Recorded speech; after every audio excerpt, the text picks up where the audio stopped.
You're listening to the New Artist Workshop.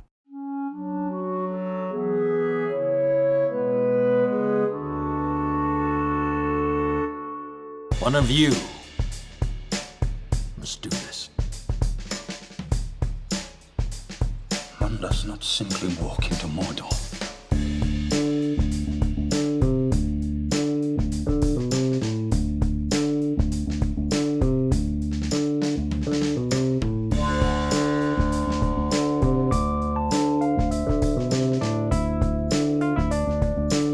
Hello and welcome back to your favorite podcast. Now that's what I call a franchise. I'm Peter Mancuso.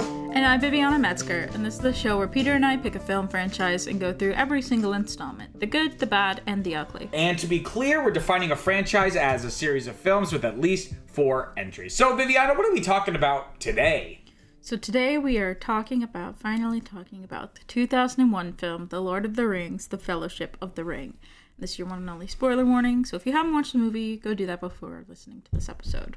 We needed this after 9/11. What? And I'm only like half being funny. But, December? Okay. It came out a couple months after 9/11. Yes, I suppose it is comforting. I feel like I think this healed us. Though I'm sure, I would not be surprised if someone like Rush Limbaugh looked at the movie and was like, Sauron's like, he's Osama bin Laden. We gotta go after them. Yeah, I think the thing that binded us was probably the Patriot Act of everyone kind of just having Sauron does have spies, his bird spies, and his... no one having any privacy. No privacy. When you put on the ring, your ring camera. Yeah, it's like, wait, the little ball. Oh, I forgot what it's called.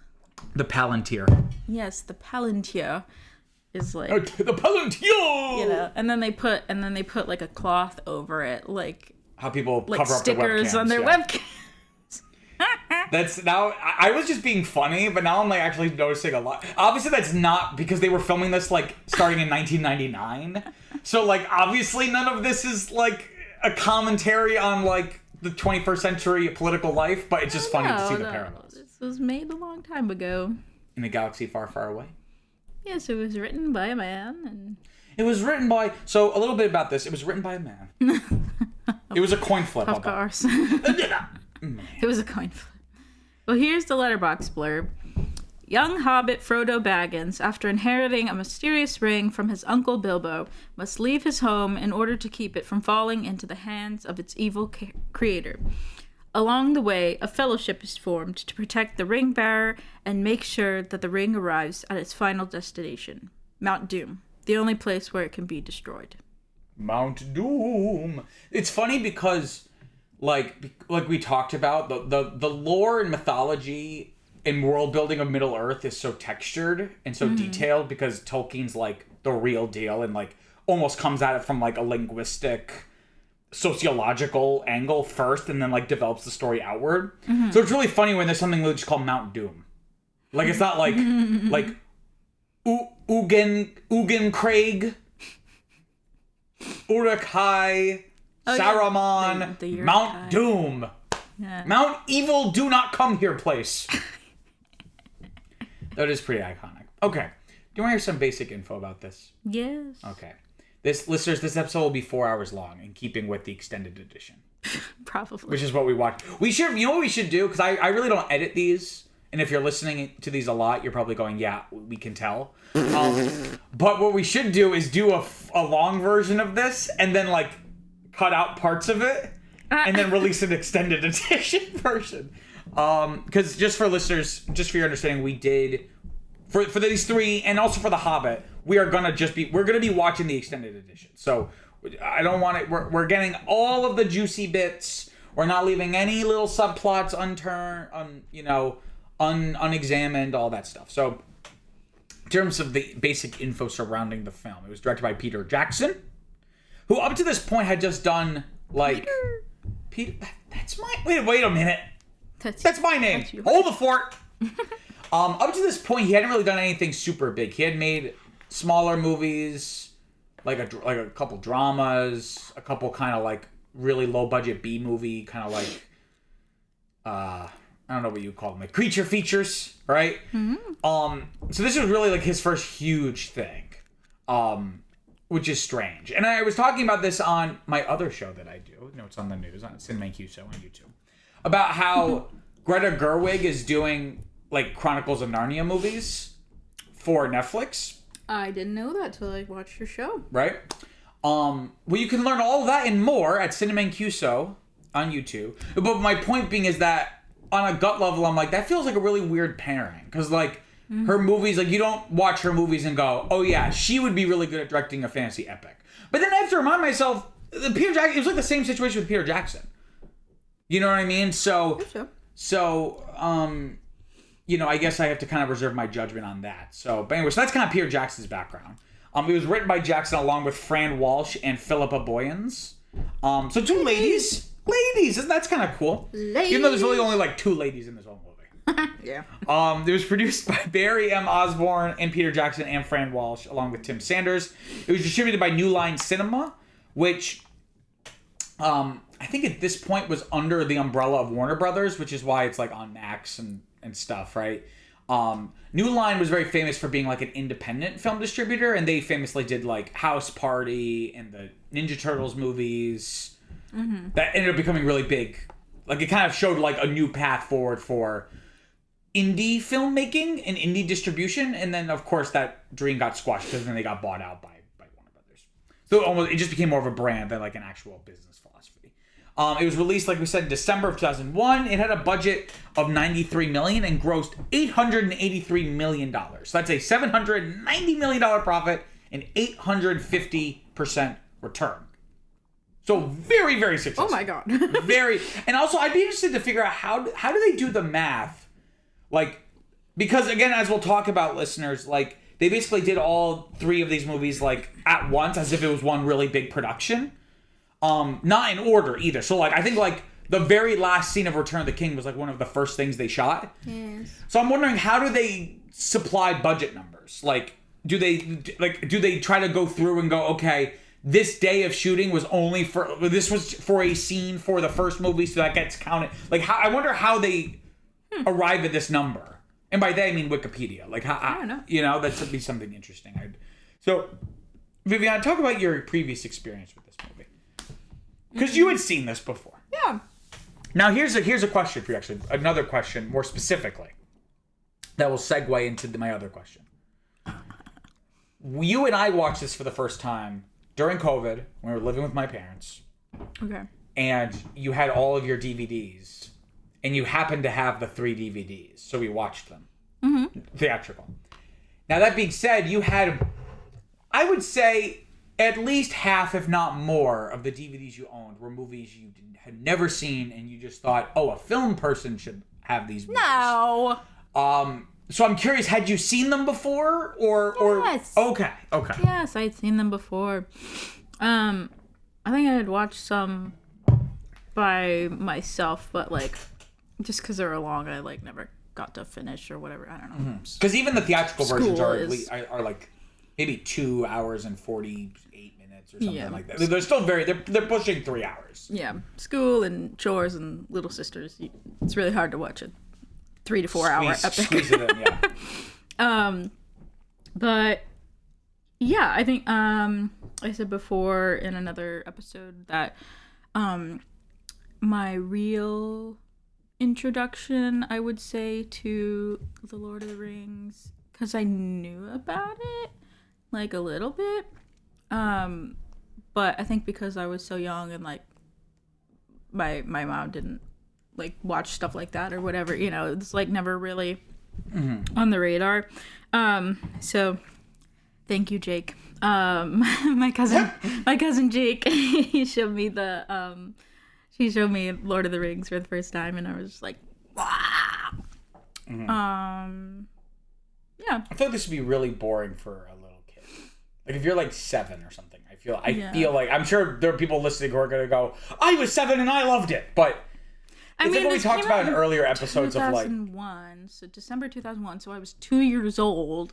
So no, I'm just talking about even when you were older. No, I know. I'm saying so in like 5 years or so, when I'm like 7, I'm just gonna just so happen like go back and watch like a 5-year-old movie. It was old news. It's like weird because it was like in that weird time frame because where it's not like, oh, I'm going to watch an old movie, but like I'm going to watch a new movie.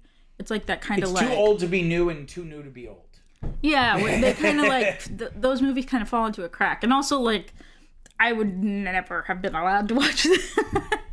Yeah. So there is some decapitations, but I don't know if that's in the theatrical one. But in any case, still, I don't know. But there's some the orcs would definitely I would have nightmares about the orcs. You probably you weren't allowed to watch a lot of things for strange reasons, but this would be something that like. You know what? Like this would make sense. You should not watch this. I don't know why CSI was one of them, but I still seeing a body in a barrel of acid. I still think of that. I still see that. Scarred for life. And the one where the blood came through the shower or whatever. But that was okay. But SpongeBob burping and not saying excuse me. That was a bridge too far.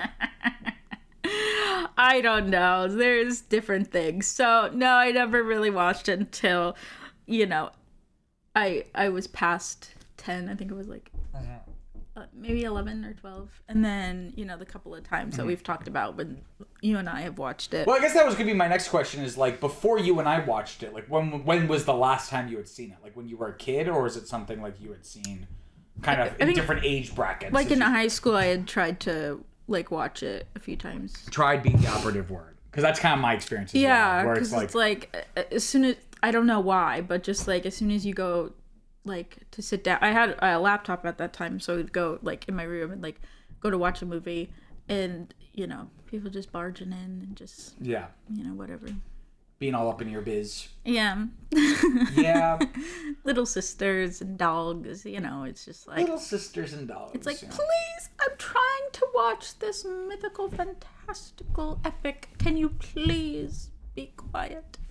Yeah, that's not going to fly. I'm like, yeah, no, but I made the song and I want to show you. Like, and be like, la-di-da-di-da. I'm like, okay. You're like, unless it's in Elvish, I don't care. I'm in Tolkien mode right now. I guess it was good though. I mean, I guess there were some gems, right? Like Michaela making a mosquito. I don't want mosquito to be my amigo. He wants my burrito. Yeah. Listen, she's talking about her sister. Now we're really going off track. She's talking about a song her little sister wrote about a mosquito wanting to steal her burrito. It was from Despacito. It was like, Despacito, there's a mosquito in my burrito. I don't want him to be my amigo. Despacito. So my introduction to this movie... I was getting different forms of entertainment. How about you? I think we talked about this when we first started this season. But so this was something that really passed me by as a kid. Mm-hmm. I knew they existed. Mm-hmm. But I didn't really have a big interest because, again, I've talked about this before. I've never, even as an adult, I've never had a big interest in, I don't want to say fantasy, but like this very specific brand of fantasy of like the medieval, like the aesthetic of like the medieval chivalrous knights. And so it's never really been my thing.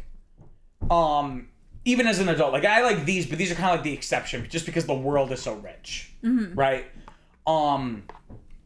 Whereas like there's other genres that like even something more mediocre, like I might have more of an affinity for just because like I'm into science fiction. Mm-hmm. Like I'm into certain kinds of genres, right? I think my first time I watched The Fellowship of the Ring. I think I got like the DVD from the library and watched it when I was like maybe in middle school. And I did not like it. I was just really bored, frankly. And I remember, and we talked about it. It's a lot. And I remember we were talking about it last night when we were watching this movie. And you would think what I'm about to say would be the opposite, but I did not like how cartoony it was. Like it felt very like a lot of the performances is at least like the first act, like when it's mostly with the hobbits, it feels like they're playing to the back row, and like the music is all like whimsical, like whoa, like like I don't know. There's something about it that even as a kid like rubbed me the wrong way. Oh really? Yes, that's you would think it would be the opposite. Whereas now I kind of just take it for what it is. it felt whimsical in a cliche way, right? I think, and then also it might have created that cliche. No, I'm talking just about like, I mean, if you watch any 90s movie... Whimsical hobbits? No, I'm talking about cinematically. Like, I noticed this in middle school, and I would like, if I was able to drink in middle school, it would have been a drinking game. But obviously I couldn't drink. What? Watch any 90s family film, the score is predominantly string. And I'll have like the same kind of like riding the bike home, like and that's me almost doing a horn sound, but it's like has a very specific like vibe. That I even as a kid I saw right through. Okay. Right? And this kind of felt like a vestige of it. Because don't forget, this is coming out in 2001. It starts production in 1999. Like it's it feels like That's it 2 years before. Wow.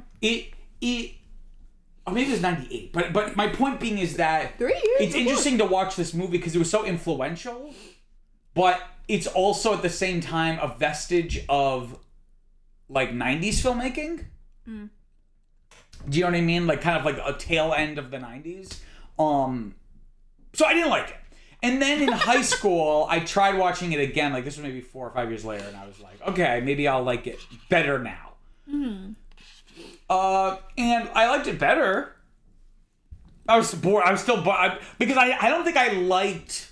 I didn't then watch the Two Towers: Return of the King. I was just kind of like, this wasn't a super satisfying story. So like, why would I watch the other ones? Well, and I knew there were other ones. It's not like I didn't know it was a trilogy, but I don't think I really grasped like the nature of the story structure.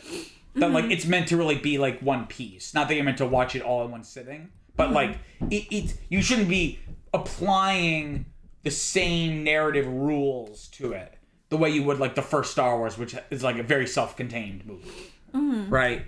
Well, I'll kind of say what I told you about it yesterday was that, like, I can understand how you felt that way, or like, just because, I don't know, whatever.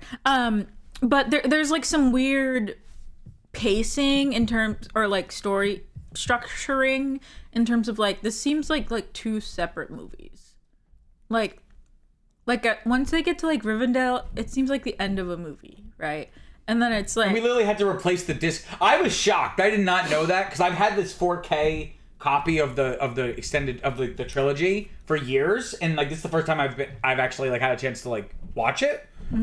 I did not know it was literally like, I thought we had left that behind in like the VHS era of like Titanic being on two separate tapes. Like you have to swap them out. It literally did it. It literally did the Rivendell. The meeting is like the Fellowship of the Ring, da da da, and then it fades to black, and then it's like, please insert disc 2 to continue the story. I was like, what?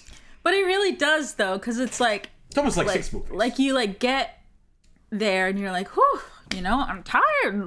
We actually did quite a lot, and then there's like a whole nother ass story with like the Fellowship and everything and all the stuff that goes on with that, and so I understand how you could see that it's kind of structured a little strangely. And again, because I was watching the theatrical ones, I also had I was gonna say I have beef, but I didn't really, because again, it wasn't like something pissed me off or annoyed me, because it was just like, oh, this is a movie I don't really like, and I just moved on with my life, right? But I remember not liking, and to a point I still don't like it, but it's better now because I exclusively watch the extended versions, so you have so much time to sit with it. I thought it was really silly how they formed the Fellowship, and then like an hour later the Fellowship's like dissolved. Like it's like, you know what I mean? Like, yeah, the Fellowship. Whereas in this, it feels more meaty and weighty because we have like 2 hours of screen time with it. Yeah. So I don't mind it as much anymore. No, the Fellowship is always so silly. They're like, they formed this Fellowship and then like a few days. Well, I guess not a few days. Apparently, it'd be like weeks. Apparently, they were in Moria for 4 days. That's the thing, the movie has to do a lot of compressing. This movie, that is something also that I noticed greatly, but also you kind of touched on as well, especially after watching the first of the other 3 adaptations. Oh, the animated one, Jimmy? Yes. That, this one is, like, very slick in its storytelling, or in its pacing. The pacing is very fast because it has to be. It seems like everything is happening, like, within the span of a couple of days. But it's not. Again, I've heard from before, it feels like... Apparently there's, like, months in between.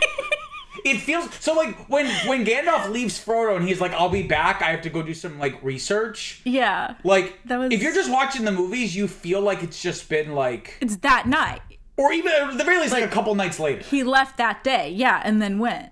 Whereas in the book, at least, it's, like, 17 years. It's not meant to be 17 years here. Because Peter Jackson's not a bad... Like, he's a great filmmaker. Like, he would do something to suggest that years have gone by. Yeah. I would assume in this it's maybe been weeks or months. No, I mean it's fine. I think it's like watching it, I didn't really notice or think of it. Like I took it at face value, but now knowing that there's like more time in between, I think it's like pretty clever. Especially with the density and pacing of the entire thing. Where, you know, he'll just like kind of thread scenes together at the same timing of day, so it seems like not much time has passed, right? So like, what do we say? Like when Gandalf left, it was night, and then when he came back, it was night. So it was like, oh, he was only gone for like a few hours, or like he was only gone like the past day or something. He came back the next night. Because when he shows up to go read the books, it's daytime in Minas Tirith. Yeah, so he's like, okay, it's only like a day later or whatever. So yeah, the pacing in that way, or the timing of it. Like they could have done stuff where it's like they're intercutting with Gandalf like reading and like the seasons changing or something in the Shire or something. Like, you know what I mean? Like that would have been an interesting way to show that. I think it's an interesting thing to play with though, because it doesn't make it laborious. So that's the thing though, is that like I'm never really bored watching this movie. It's never boring. Because that's why I was so confused. Like you got up to do something and it was like 45 minutes in, and I was like, 45 minutes? What?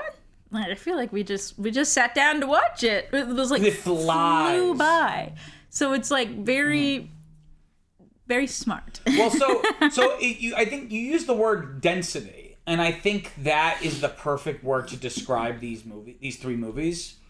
Because dense doesn't, like, in a literal sense, dense isn't about there being a lot of stuff. Density is about the relationship between the amount of stuff and the space in which it exists, right? So if something really small has a lot of stuff in that volume, it's really dense. Yeah. There's not a lot of empty space, right? And that's how these feel, where it's like 10 minutes of this movie feels like there's so much more than like 10 minutes of a normal movie. Do you know what I mean? Like, it feels packed so thoroughly, and yet still things are being left on the cutting room floor. Like the extended editions is not just everything that was cut out. Like I think the rough cut. Now, granted, this isn't a perfect conversion because the rough cut may have been longer just because shots were longer. Maybe they just like trimmed like the edges. That's like a classic editor's trick if you need to cut down the time. Yeah. Just like cut 10 frames off of every shot. Yeah. And like in when you do all of it, it like cuts out a couple minutes or whatever it is. All of that notwithstanding, I think the rough cut was like 4.5 hours. Right? Whereas this, even the extended versions, I think 3 hours and 45 minutes, right? So, and I bet even if you had anything that was deleted, it still would be leaving stuff out. So, you know, I think this is about as perfect as you could get in terms of like deciding what to include and what not to include before you eventually just take the jump to this should just be like a series and we're going to do the Fellowship as like a 12 episode season. So it's going to be 12 hours just for this one book.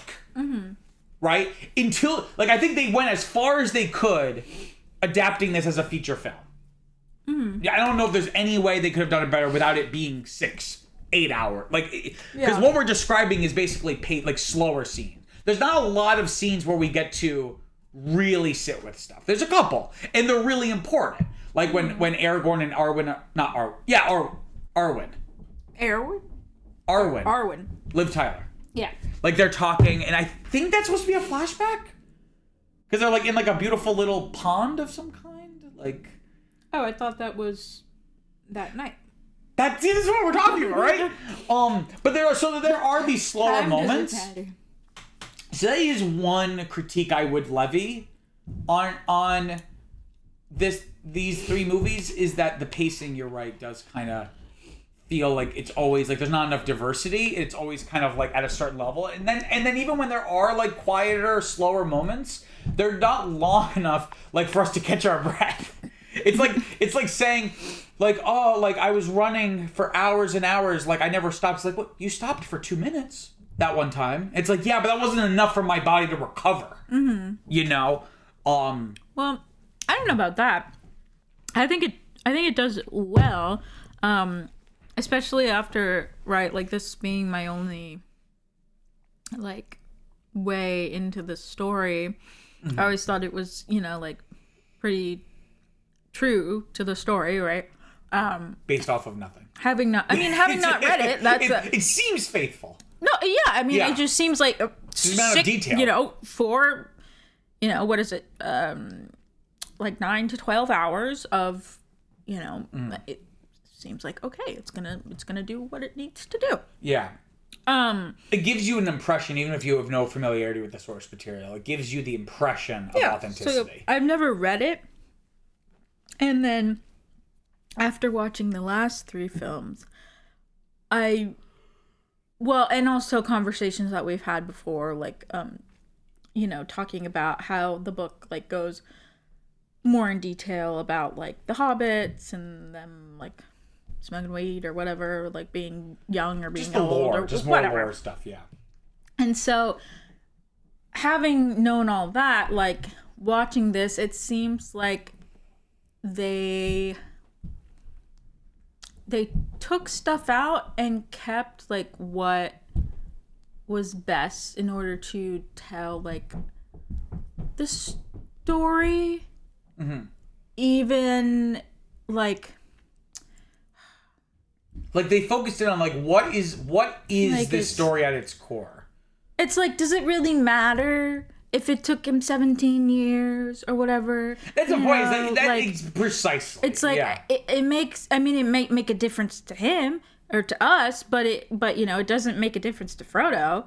So you know, he still has no idea what the ring is about. So you know, it just seems to like seamlessly kind of flow through. Like it's okay if it did happen like within the past week or whatever. Yeah. And that's something I think I wrote down in my notes here, that what I like about this, and again, I can't speak to the characterizations in the book, or the books, I should say. And I don't know how introspective they are when it comes to the characters, but at least just going off the other adaptations, it kind of just feels like we're observing a story and we're not really like in it with them. Like in the other adaptations, like they feel like they're like fictional characters and like they're almost serving as archetypes rather than like human beings. And by human beings, I don't mean, which they're not. Well, that's what I was gonna say. No, when I say know. Human beings, I mean know. like I know what you people. mean. Like to me, like Finding Nemo, like Dory's a human being, right? In the sense that like she's a person. Like, because she doesn't behave or act exactly like an actual angel fish or whatever kind of fish she is, right? A blue tang? A blue tang? Pretty sure. Blue tang? Dory? Blue tang clan?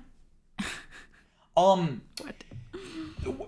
So the other movies kind of felt almost more archetypal, whereas this movie or this trilogy really makes the characters feel human, right? And really focuses in on like, it feels very character driven, sometimes to a fault, because the lore sometimes like things that maybe should be explained a little bit more aren't. But I see why, because Jackson is really trying to focus in on, like, think about like after Gandalf dies, like the trauma that they all feel after the mines. Yes. Like I don't know how that played in the book. That was something that I forgot to add in, but how, you know, the timing, whatever, it works. And because there is such like condensing of it, there are quite a few nods or like references that I've not noticed before, and that gives context to the compression, if that makes sense.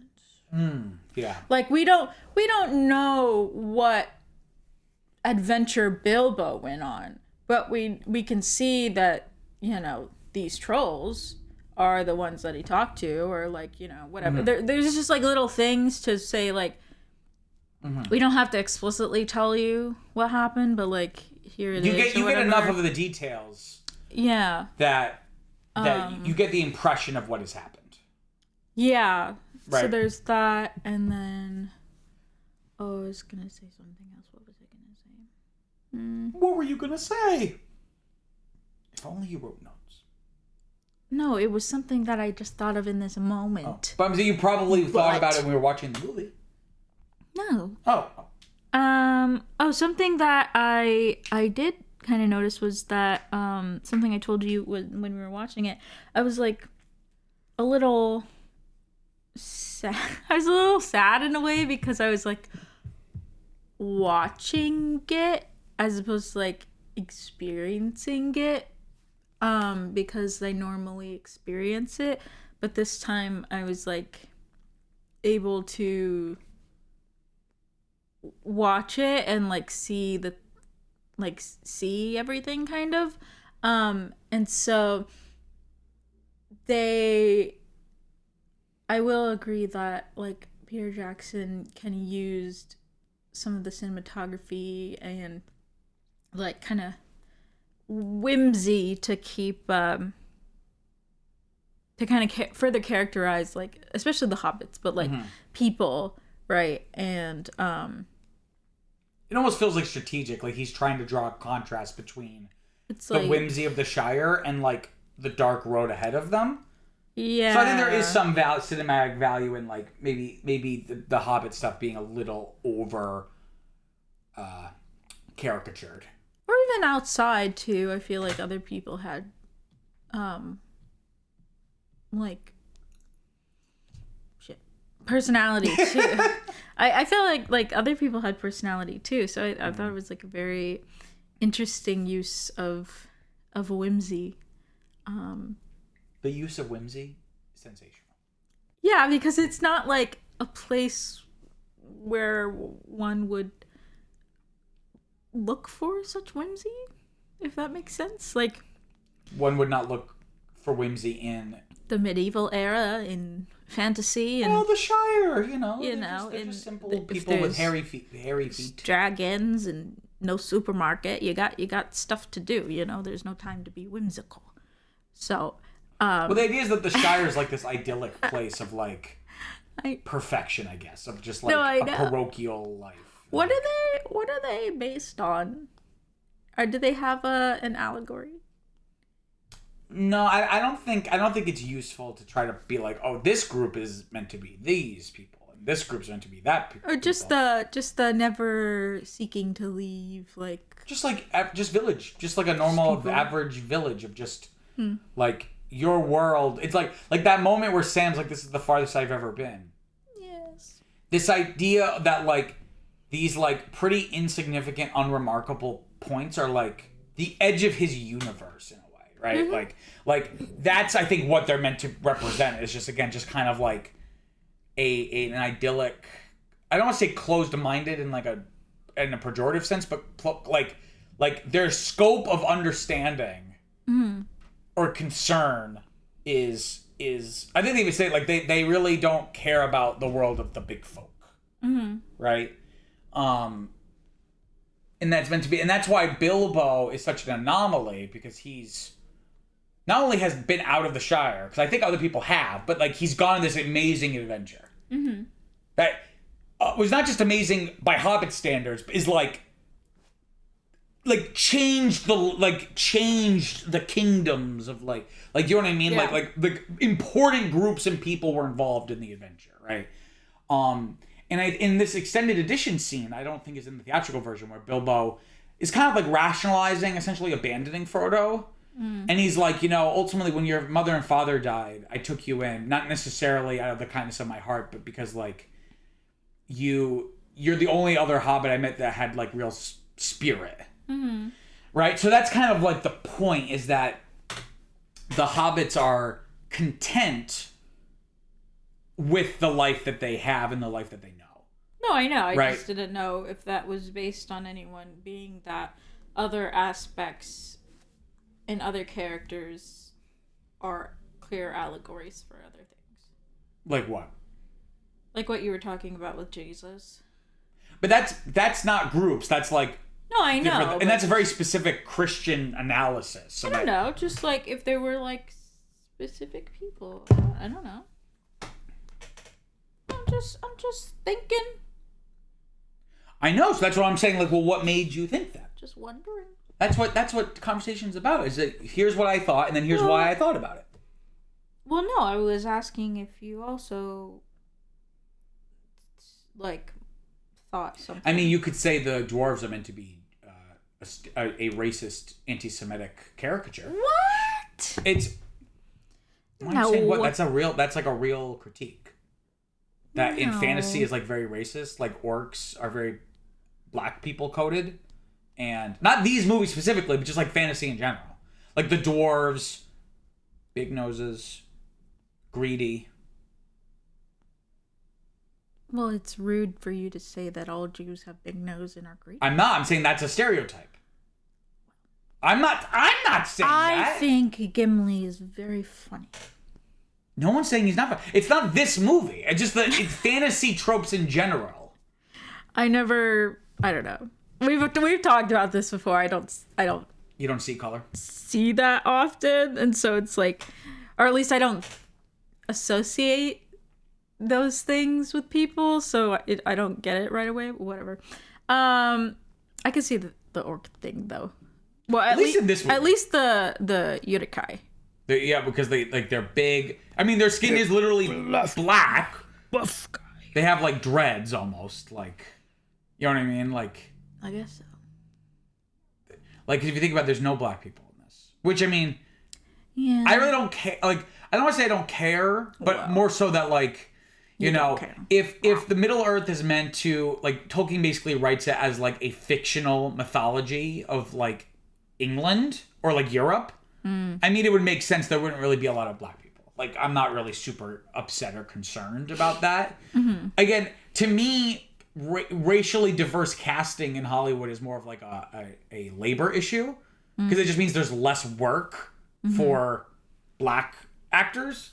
But on like just a pure principle level, like, I mean, it's not really. I don't think it's that big of a deal, frankly. But I'm also white, so you know, take that with a grain of salt. Do you want to hear about how this was made? Sure. What do you laugh? What? I don't know. You don't even know. Yeah. If you're gonna laugh, you should be ready to say, "Here's why I'm laughing." No. Okay. All right. Well. Previous adaptation. Oh, okay. Oh, I'm sorry. Am I boring you? No. I was just trying to help you find your spot. No, I found my spot. I was just trying to think of a retort. There's no need to retort. No retort necessary? Yes. Oh, okay. So this is very interesting. So I'll tell you, listeners, what we're going to do is, because these three movies were made in tandem, we're going to do all of this now. And then for the next two episodes, we're just going to kind of skip over this stuff because we're going to have already talked about it. Unless there's something like very specific to talk about with that specific movie. But so in terms of previous adaptations, right, of which we've seen a few, Tolkien's novels, The Hobbit from 1937, and then The Lord of the Rings from 1954 to 55, set in Middle-earth, were the subject of many early failed attempts to bring the fictional universe to life on screen. Tolkien was skeptical of the prospects of an adaptation. While animated and live-action shorts were made in 1967 and 1971, the first commercial depiction of one of his books on screen was in an animated TV special of The Hobbit in 1977, which we watched. At the time that Bakshi's film was released, which was from 1978, a teenage Peter Jackson had not read the book and went to see the film. Quote, "I liked the early part, and it had some quaint sequences in Hobbiton, a creepy encounter with the Black Rider on the road, and a few quite good battle scenes. But then about halfway through, the storytelling became very disjointed and disorienting, and I really didn't understand what was going on." Exactly.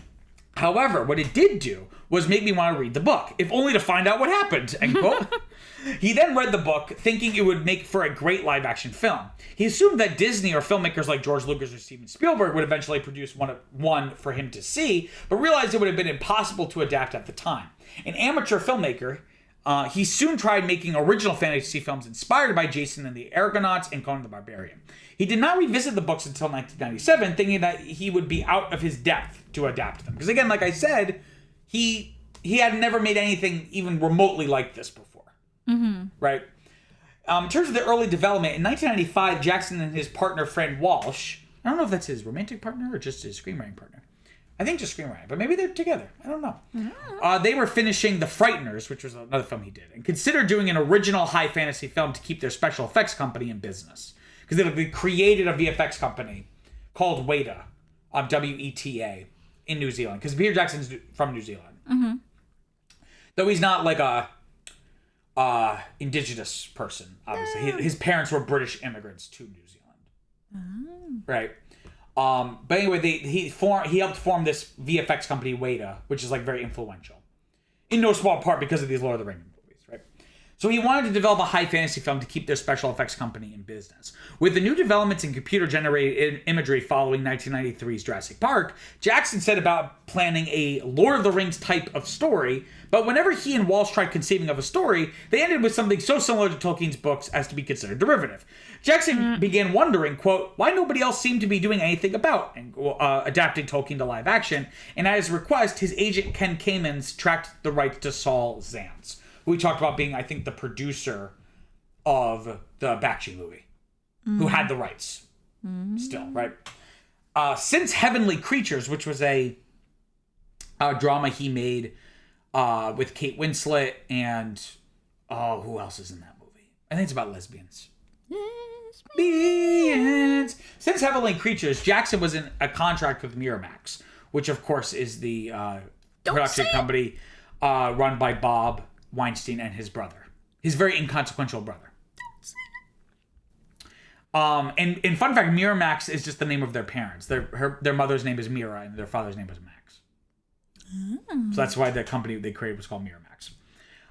While he and his lawyer, meaning Jackson, while he and his lawyer were unsure whether he was contractually obligated to bring his pitch to Miramax first, because he had a contract with them, Jackson decided to do so out of courtesy, only to realize upon calling Harvey Weinstein that he had recently rescued Zaentz's production of The English Patient and could therefore leverage the rights from him. Because, Harvey Weinstein, awful person, very effective producer, because he knew how to strong-arm people and get what he wanted. Yeah, just show him your dick. Exactly. In your hotel room. That's pretty awful. Jackson realized it would take multiple films to adapt the books properly, but pitched a single trilogy. One film based on The Hobbit, and if that were to prove successful, a 2-part adaptation of The Lord of the Rings, shot back-to-back and released 6 months apart. Weinstein's dalliance, which just means like kind of, what's the phrase? Kind of like... idleness. Yeah, kind of idleness or like hemming and hawing about it. Idling. Yeah, like flirting. People say dilly and dally. Idling, idleness, trifling. Oh, trifling. Dawdling, loafing, flirting. Do you have some more synonyms? I still don't feel like I know what the word is. Oh no. Okay, can I continue? Trifling. Yes. You're the trifler here. You truffle in. Good for nothing. Truffling? Types of truffles. Weinstein's dalliance led Jackson to take up an offer from Universal Studios to film a remake of King Kong, which he would later go on to actually do. Weinstein was furious, but Jackson still intended to make The Lord of the Rings immediately afterwards and had the book to hand, rereading the prologue. Indeed, he suggested that Miramax and Universal co-distribute both films, to which Weinstein agreed once Universal threw Shakespeare in Love into the deal as well. And that ended up being Shakespeare in Love was kind of the beginning of like the Oscar campaign, where it's like you like actively put money into like trying to sway Oscar voters because winning awards makes money. Because more people will want to go watch the movie, right? Weinstein like invented that. So Shakespeare in Love, which I have not seen, but is basically by all accounts a pretty mid movie, beat Saving Private Ryan for Best Picture, among many other better movies. But oh wow. But But anyway, so they start pre-production on this at Miramax. When Universal canceled King Kong in 1997, Jackson and Walsh immediately received a report from Weinstein and began a 6-week process of sorting out the rights. Jackson and Walsh asked Costa Boats to write a scene-by-scene synopsis of the book, which Jackson then rearranged as the basis for his screen treatment.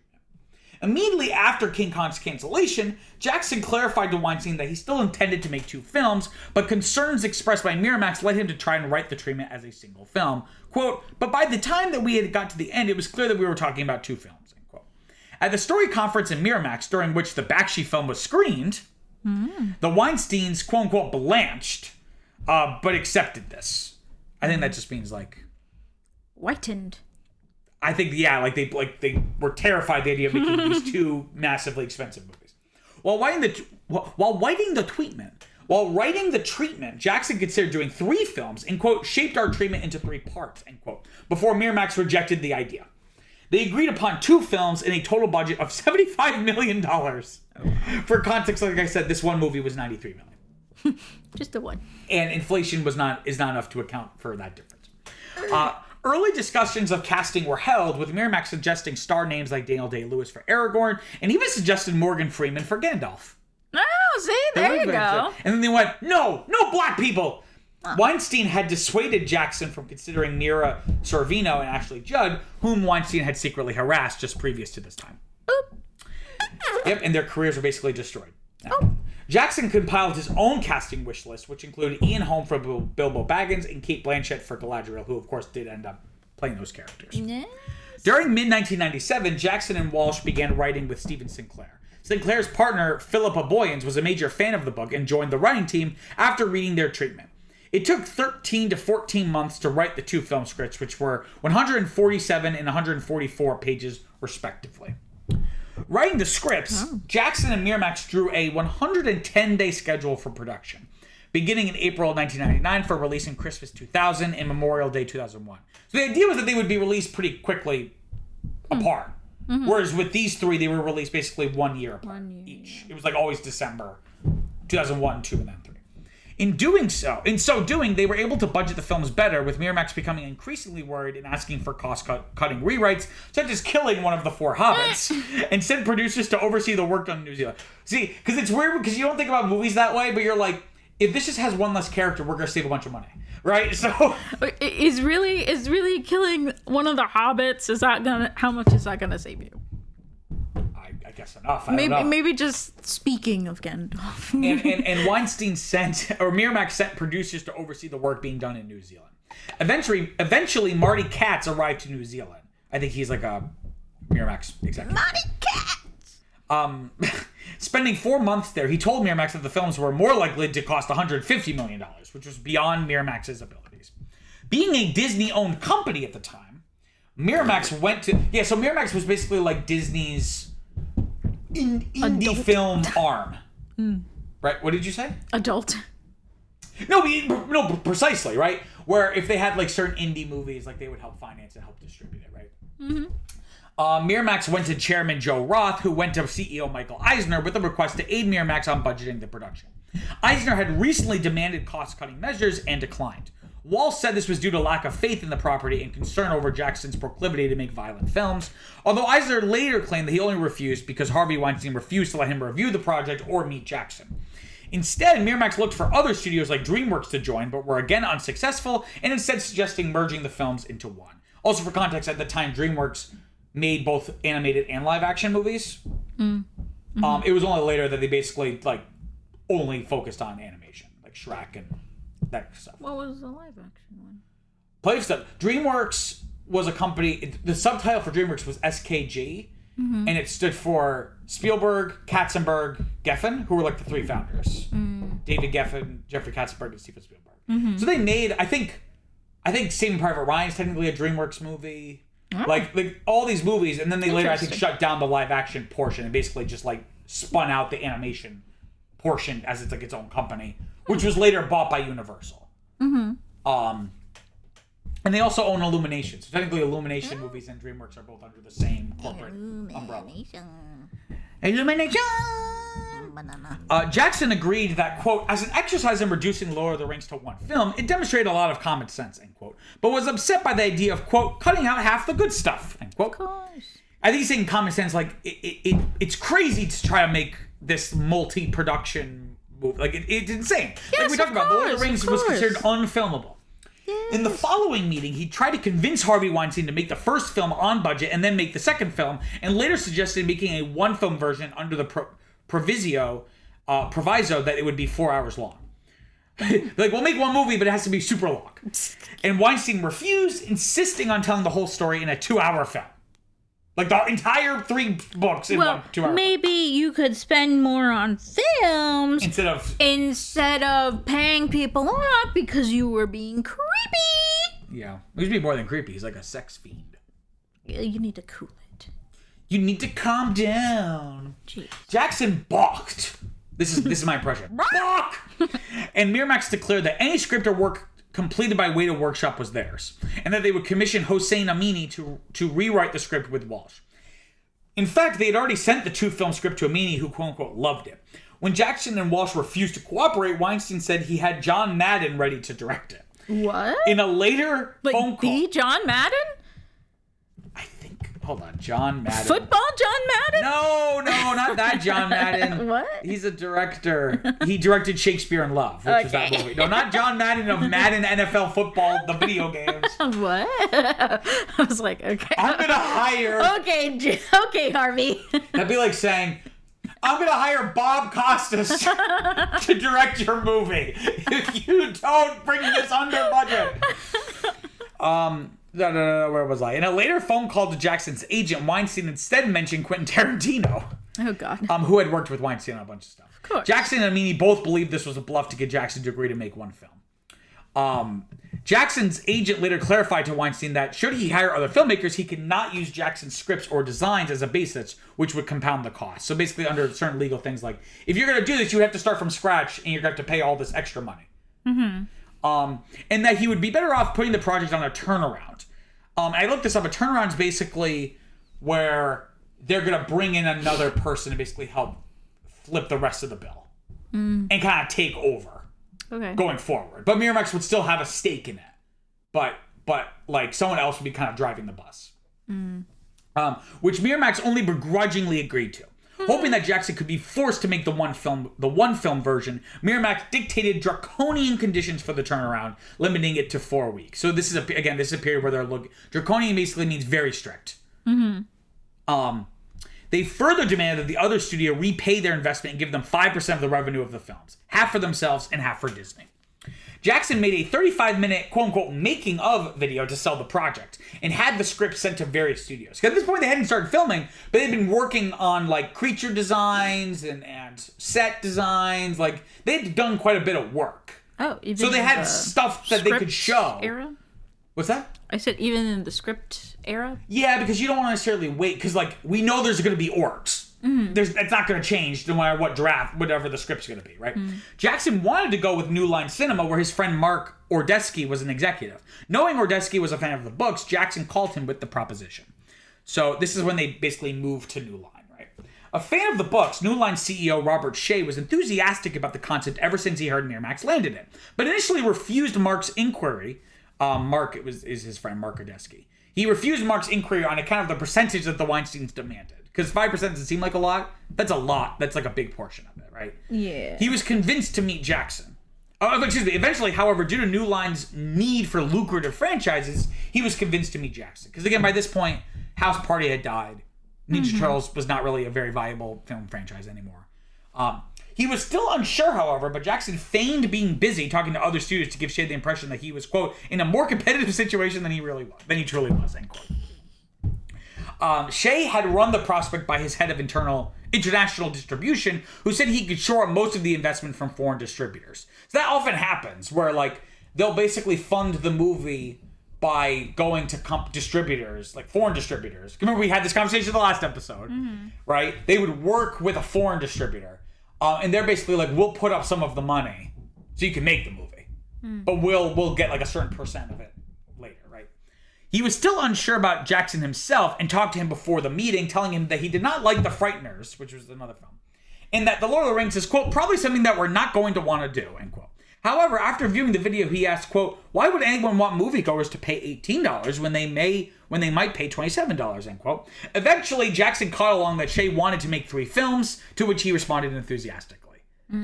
Right? So he's like, we should make this even more. Because, again, that was like the big battle for like years now, was like trying to convince me. It was like just fighting to make it 2 movies. Yeah. And now Shea is saying, like, you know what, let's make it 3. And let's, Shea later explained that he had already discussed making 3 films should he decide to take the project with his partner Michael Lynn, and wanted to comment that he would, quote, would have made 5 if there were 5 books, end quote. He talked about whether they should be released within a month, 2 years, or 3. That's a big gap. Imagine if they did it like January, February, March. Like, it was like boom, boom, boom, boom, boom. That's basically what the MCU does. 'Cause I remember Black Panther was still in theaters when Infinity War came out. When he died, exactly. That was messed up. Now, Jackson, Walsh, and Boyens had to write 3 new scripts. The expansion to 3, because they had written it as a 2-film story. So you can't just like, let's just make it longer. Like, you have to kind of start from scratch almost and rethink the whole thing. Course. The expansion to 3 films allowed much more creative freedom, although Jackson, Walsh, and Boyens had to restructure their script accordingly. The 3 films do not correspond exactly to the trilogy's 3 volumes, but rather represent a 3-part adaptation. Jackson takes a more chronological approach to the story than did Tolkien. Frodo's quest is the main focus, and Aragorn is the main subplot. The filmmakers consulted Tolkien's biography, letters, and scholarly books written on his works. They spoke with Tolkien's estate, who decided to distance themselves from the films. Much effort was put into creating satisfactory conclusions and making sure exposition did not bog down the pacing. I think they maybe did too good of a job, because the pacing is like... Along with new sequences, elements that Tolkien kept ambiguous, such as the battles and the creatures, were defined in detail. Right? Because I think a lot of it was like, they fight. You know? Yes, of course. So as a filmmaker, you're like, okay, well, a fight actually has to like happen. So like, what is that going to be like? During shooting, the screenplays continued to evolve, in part as cast members explored their characters. In terms of the production design, the Lord of the Rings films series began production design in August of 1997. Desiring complete realism and plausibility in his vision of Middle-earth, Jackson hired Weta Workshop to create the armor, weapons, prosthetics, and monsters seen in the trilogy. So that's like a big thing, whereas like a lot of fantasy films before this felt fantastical, and not that this doesn't, but like this, he really wanted to feel rooted in like a tangible world. Oh yeah, this one they used like all real stuff, and the I remember watching like behind the scenes stuff, and some like, of the best like BTS stuff ever if you're like interested in filmmaking. So the what is it? Like fight choreography, and also the swords were actually like heavy swords. They were real swords. They were like real. At least some of them. They had to like actually learn how to like sword fight. I don't think all of them, but I know for Viggo Mortensen, his was a real sword. Yeah, just like a bunch of crazy stuff. Like they like they did this thing. And this is still before the heavy use of green screens became like a main stage of blockbusters, where like Phantom Menace had come out by this point, but notably, like we talked about when we did our Star Wars season, Phantom Menace, there was a lot of on location filming. There was a lot of set building, whereas once you get to Attack of the Clones or Revenge of the Sith, you start to have like where the only real thing is maybe the actor, and not even like their clothes. Oh wow! Right. So, but and then so this is still like kind of in that pre-era, where you know the goal, and even when there was big shots, like there was a lot of miniatures built, right? So like I think as much as they could physically do, they tried to do physically, and then but there's certain things you couldn't, you needed via computer. No, yeah, and that's I think that works really well. That like. You know, people were talking about like, oh, it's like unfilmable. You can never make this, whatever. But like, the technology had caught up to the vision. It was able to help. Yeah. And that's the big thing, and that also speaks to why George Lucas made the prequels when he did. It was because he saw Jurassic Park and was like, the technology is finally caught up with what I wanted to do in the 70s. Yeah. Right. Yeah. So now what was once unfilmable was now possible. Right. Yeah, because in the 70s, like. Yeah, it was unfilmable. Exactly. The design of the trilogy began in August 97 during storyboarding. Jackson himself wanted a gritty realism and historical regard for the fantasy, repeatedly citing the 1995 historical epic Braveheart as a good example. Quote, "It might be clear if I described it as a historical film, something very different to Dark Crystal or Labyrinth, right, which are way more fantasy. Right? Imagine something like Braveheart, but with a little of the visual magic of legend, which was like a fantasy film from the 80s, I think. It should have the historical authority of Braveheart rather than the meaningless fantasy mumbo-jumbo of Willow," end quote. In terms of the filming, the principal photography for the Lord of the Rings film trilogy was conducted concurrently in New Zealand for 438 days, from October 11th, 1999 through December 22nd, 2000. Pickup shots were conducted annually from 2001 to 2003. So that's more than a year of production. Like, it's like a year and a third. Oof. That's insane. The trilogy was shot in many different locations, with 7 different units shooting, as well as sound stages around Wellington and Queenstown. Jackson directed the whole production. Also, sidebar, I hope to become like Peter Jackson, where it's like, I get to make a big epic, and I'm like, we're going to film in Rhode Island. Yeah. You know what I mean? This literally transformed the economy of New Zealand. Oh, really? Yeah. We'll put in the trivia, they literally had to create a new position in government, like Minister of Lord of the Rings. What? To basically coordinate with the production. And also exploit sounds like a dirty word, but like basically capitalize on any potential revenue from this being filmed. Oh, you can still go. And like tourism, especially now, like, it's become like a huge thing. The trilogy was shot... Oh, I already said that. Jackson directed the whole production, while unit directors including Alan Bollinger, John Mahaffey, Jeff Murphy, Fran Walsh, Barrie Osborne, and Rick Porras. Jackson monitored these units with live satellite feeds. Again, something that wouldn't have been possible 10 years ago, 10 years prior. And with the added pressure of constant script rewrites and the multiple units handling his vision, he only got around 4 hours of sleep a night. Oh, Peter. Jackson described the production as the world's largest home movie due to the independence and sense of family. Because it helps that since it's on the other side of the world, they don't have like New Line executives breathing down their neck. You know what I mean? Like, it's not like they're filming on a backlot in Los Angeles. You know?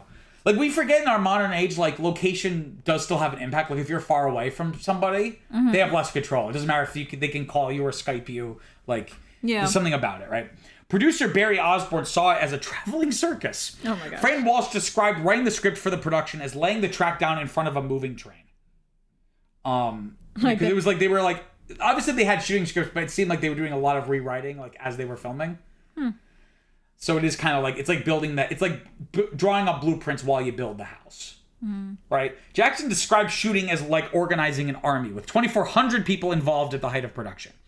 Due to the remoteness of some of New Zealand's untamed landscapes, the crew carried survival kits in case helicopters could not reach locations to bring them home in time. Oh my god. During the first month of filming, Stuart Townsend was deemed too young to play Aragorn. So actually Aragorn, there was another actor. Oh. They did like a month of stuff with him. Oh. It was kind of like Michael J. Fox with Back to the Future, where they were doing it and it just wasn't working. So he was replaced within 3 days by Viggo Mortensen, just in time to film the Weathertop sequence. Morrison, who took the role in part because his son was a fan of the series, became a hit on set, going fishing, always taking his quote-unquote hero sword around and applying dirt to his costumes to improve costume designer Nigella Dixon's makeshift look. He headbutted the stunt team as a sign of friendship and bought himself his horse, Uraeus, as well as another horse for Abbott. Okay, Viggo. Oh, he was insane on this. There's some of the trivia, like... Okay.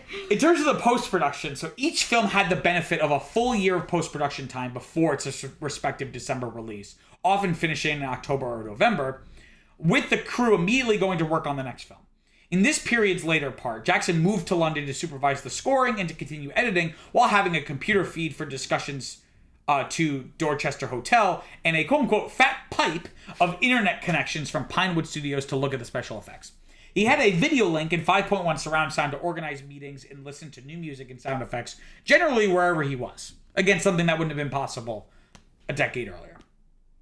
The extended editions had a tight schedule at the start of each year to complete special effects and music.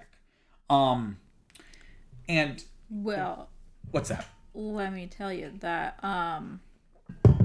while watching it, I think a lot we were talking about like the kind of warping of time and things like that. Mm-hmm. I think a huge thing was the music. Mm-hmm. And something else I forgot. But just like the use of like slow-mo. The use of slow-mo and the music, like it really heightens it up from like mm-hmm. just even saying like it like really. I know what you're talking about with the music. I'm not sure how it connects to with the sense of pacing. Like I don't know. Never mind. Okay. I don't know how to explain it.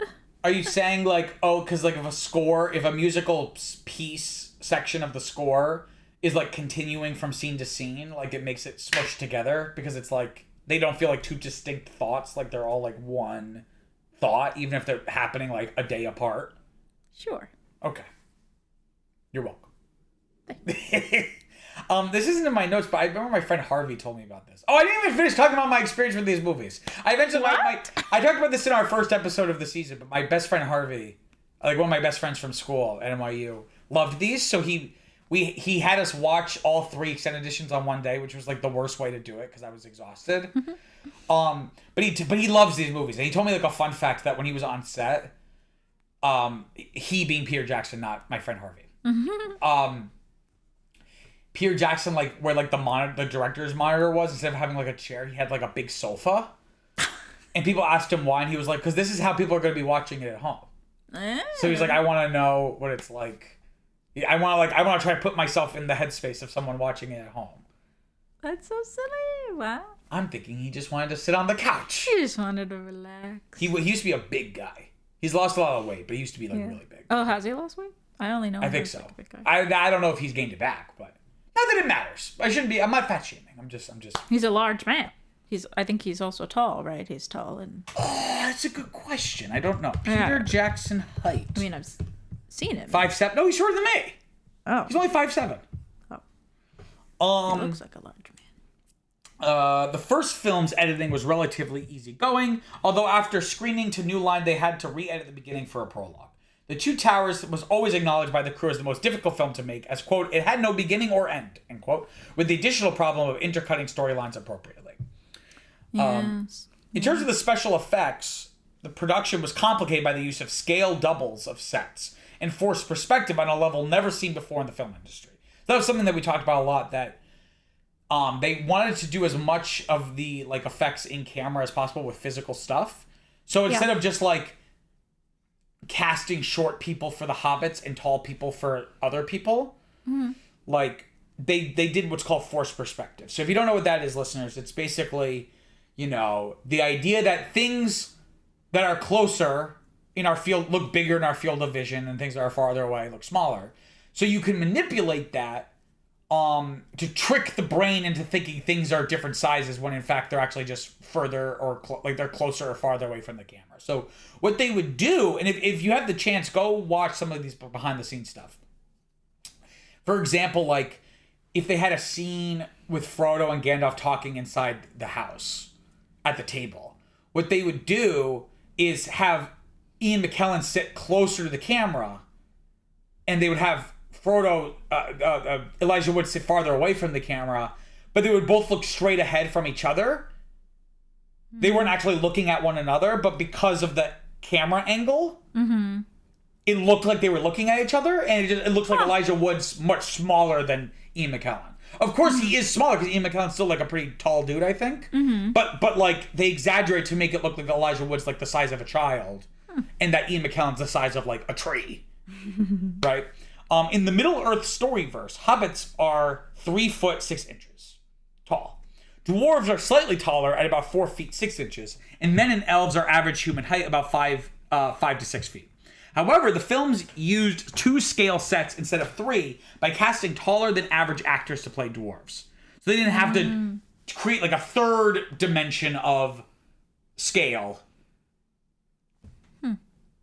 It's not really that. But basically, if you had a third group, let's say you have hobbits, dwarves, and man, and you cast 3 actors who are all the same height.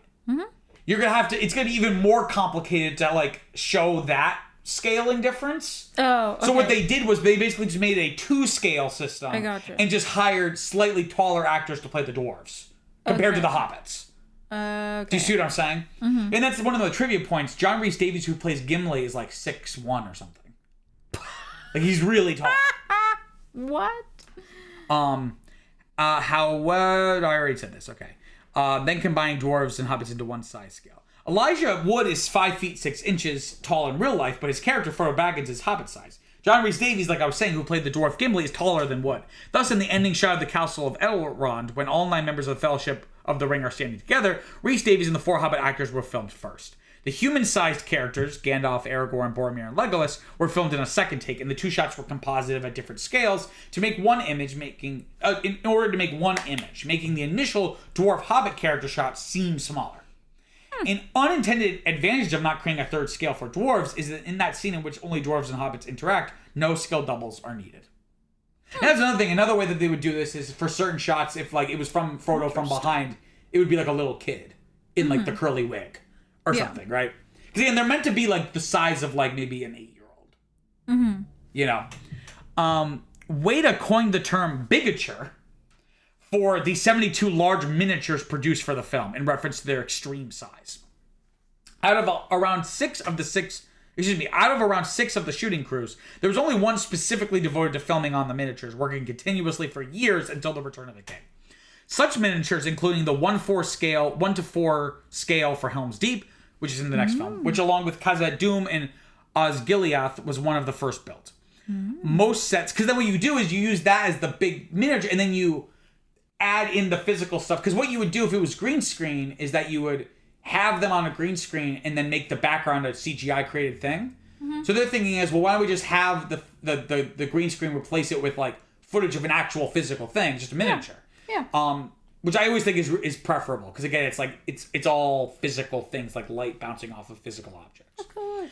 Most sets were constructed to allow compositing with the models and matte paintings, and were built in sections to make them easier to travel with.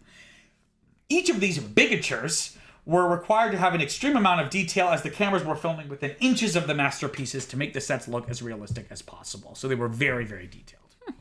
Creatures such as trolls, the Watcher in the Water, the Belrog, the Ents, the Fell Beast, the Wargs, the Mumakil, and the Shalab were created entirely with computer-generated imagery. Each one went through months of creation and variation, as sketches before approved designs were sculpted into 5-foot maquettes and scanned into a computer. Animators then rigged skeletons and muscles before animation, and final detailed coloring scanned from painted maquettes. So this is like a little figure, and then you like basically do like a 3D scan of it, right? Treebeard had a digital face composited upon the original animatronic, so I guess part of it was an animatronic, which was scanned for the digital model of his long shots. Weta began animating Gollum, also called Smeagol, in late 1998, using a generic human muscle system to convince New Line Cinema they could achieve it. Andy Serkis played Gollum by providing his voice and movements on set, as well as performing within the motion capture suit. His scenes were filmed twice, with and without him. Originally, Gollum was set to solely be a CG character, but Jackson was so impressed by Serkis' audition tape that they used him on set as well. A team led by Randy Cook performed the animation using both motion capture data and manual recreation of Serkis' facial reference. So this is really historically important, because this was kind of like the beginning of motion capture. Because normally the prior groundbreaking CG character was Jar Jar Binks, who Ahmed Best was on set, but that was more of as a reference for the actors. He was notably not motion captured. He was animated over. Whereas Andy Serkis kind of became the godfather of motion capture. And it really starts here, because then he would go on to do King Kong with Peter Jackson, and then be in the Planet of the Apes movies. And it all starts here as a weird little troll man. Another problem was that the crew realized that the cast performed better in the versions of the film when Serkis was present. In the end, the CG Gollum was often animated on top of these scenes, and Serkis was painted out. You're telling me the man who was the boss in 13 going on 30 Andy Serkis? is Gollum. Gollum. That's so weird, because I only knew him from that movie, and so turns out he's the guy who's always running around being a little little weirdo. CGI for monkeys and stuff. Well, it's interesting in this one because we don't really ever get a good look at Gollum in this, so it's like it's no, clear this it's one like is weird. It's like an earlier design. Yeah. Of the character, and then they kind of switched it. It looks more realistic than the other ones. Mm-hmm. And then even the difference between the second and third one, it's a huge jump in quality. But it's not so much that it's worse quality here. It's just like you can tell it's a slightly different character design, ever so slightly. Mm-hmm. Because again, they were still kind of figuring out what he was gonna be like. Mm-hmm. Wait, he was also Kong too. King Kong, yeah. In the 2005 movie, and he was Caesar. I think that's probably why he was like, "Well, I know how to be an ape." What? You could say he was into a lot of monkey business. I just thought he was an advertising man dancing to Thriller. I remember seeing 13 going on 30. He's why was Andy Serkis in that? I don't know. He's also in Black Panther as like I guess like a mercenary guy. Remember? Yes. He's Snoke in Star Wars. Oh, is he? Which is also a motion capture character, but kind of needlessly. Because it's not like there's anything really specific about him. I guess like just his face is all fucked up, but like I feel like you could have just done that with practical makeup. He's really tall. But wait a minute. How do they make him King Kong though? Because he's just a man.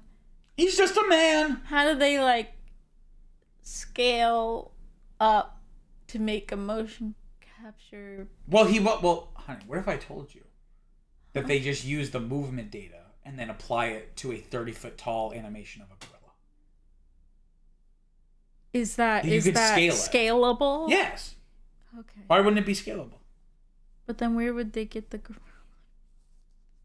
What are you talking about? Where would they get the gorilla from? It's a fake. It's not a real gorilla. I know, but it's CGI. I know, but basically the way motion capture works is all CG animation, you're basically creating a digital 3-dimensional model, the way you would have like a puppet. Yes, I've seen them twirl. Okay, I talked about this in the last episode. You'll be so confused by something, and then I start explaining it, and you'll be like, "Of course!" I'm like, because that's the part that I'm confused about. So, but here's the thing: is like you'll understand all the constituent parts, but then I'll put it all together, and you'll be like, "Huh?"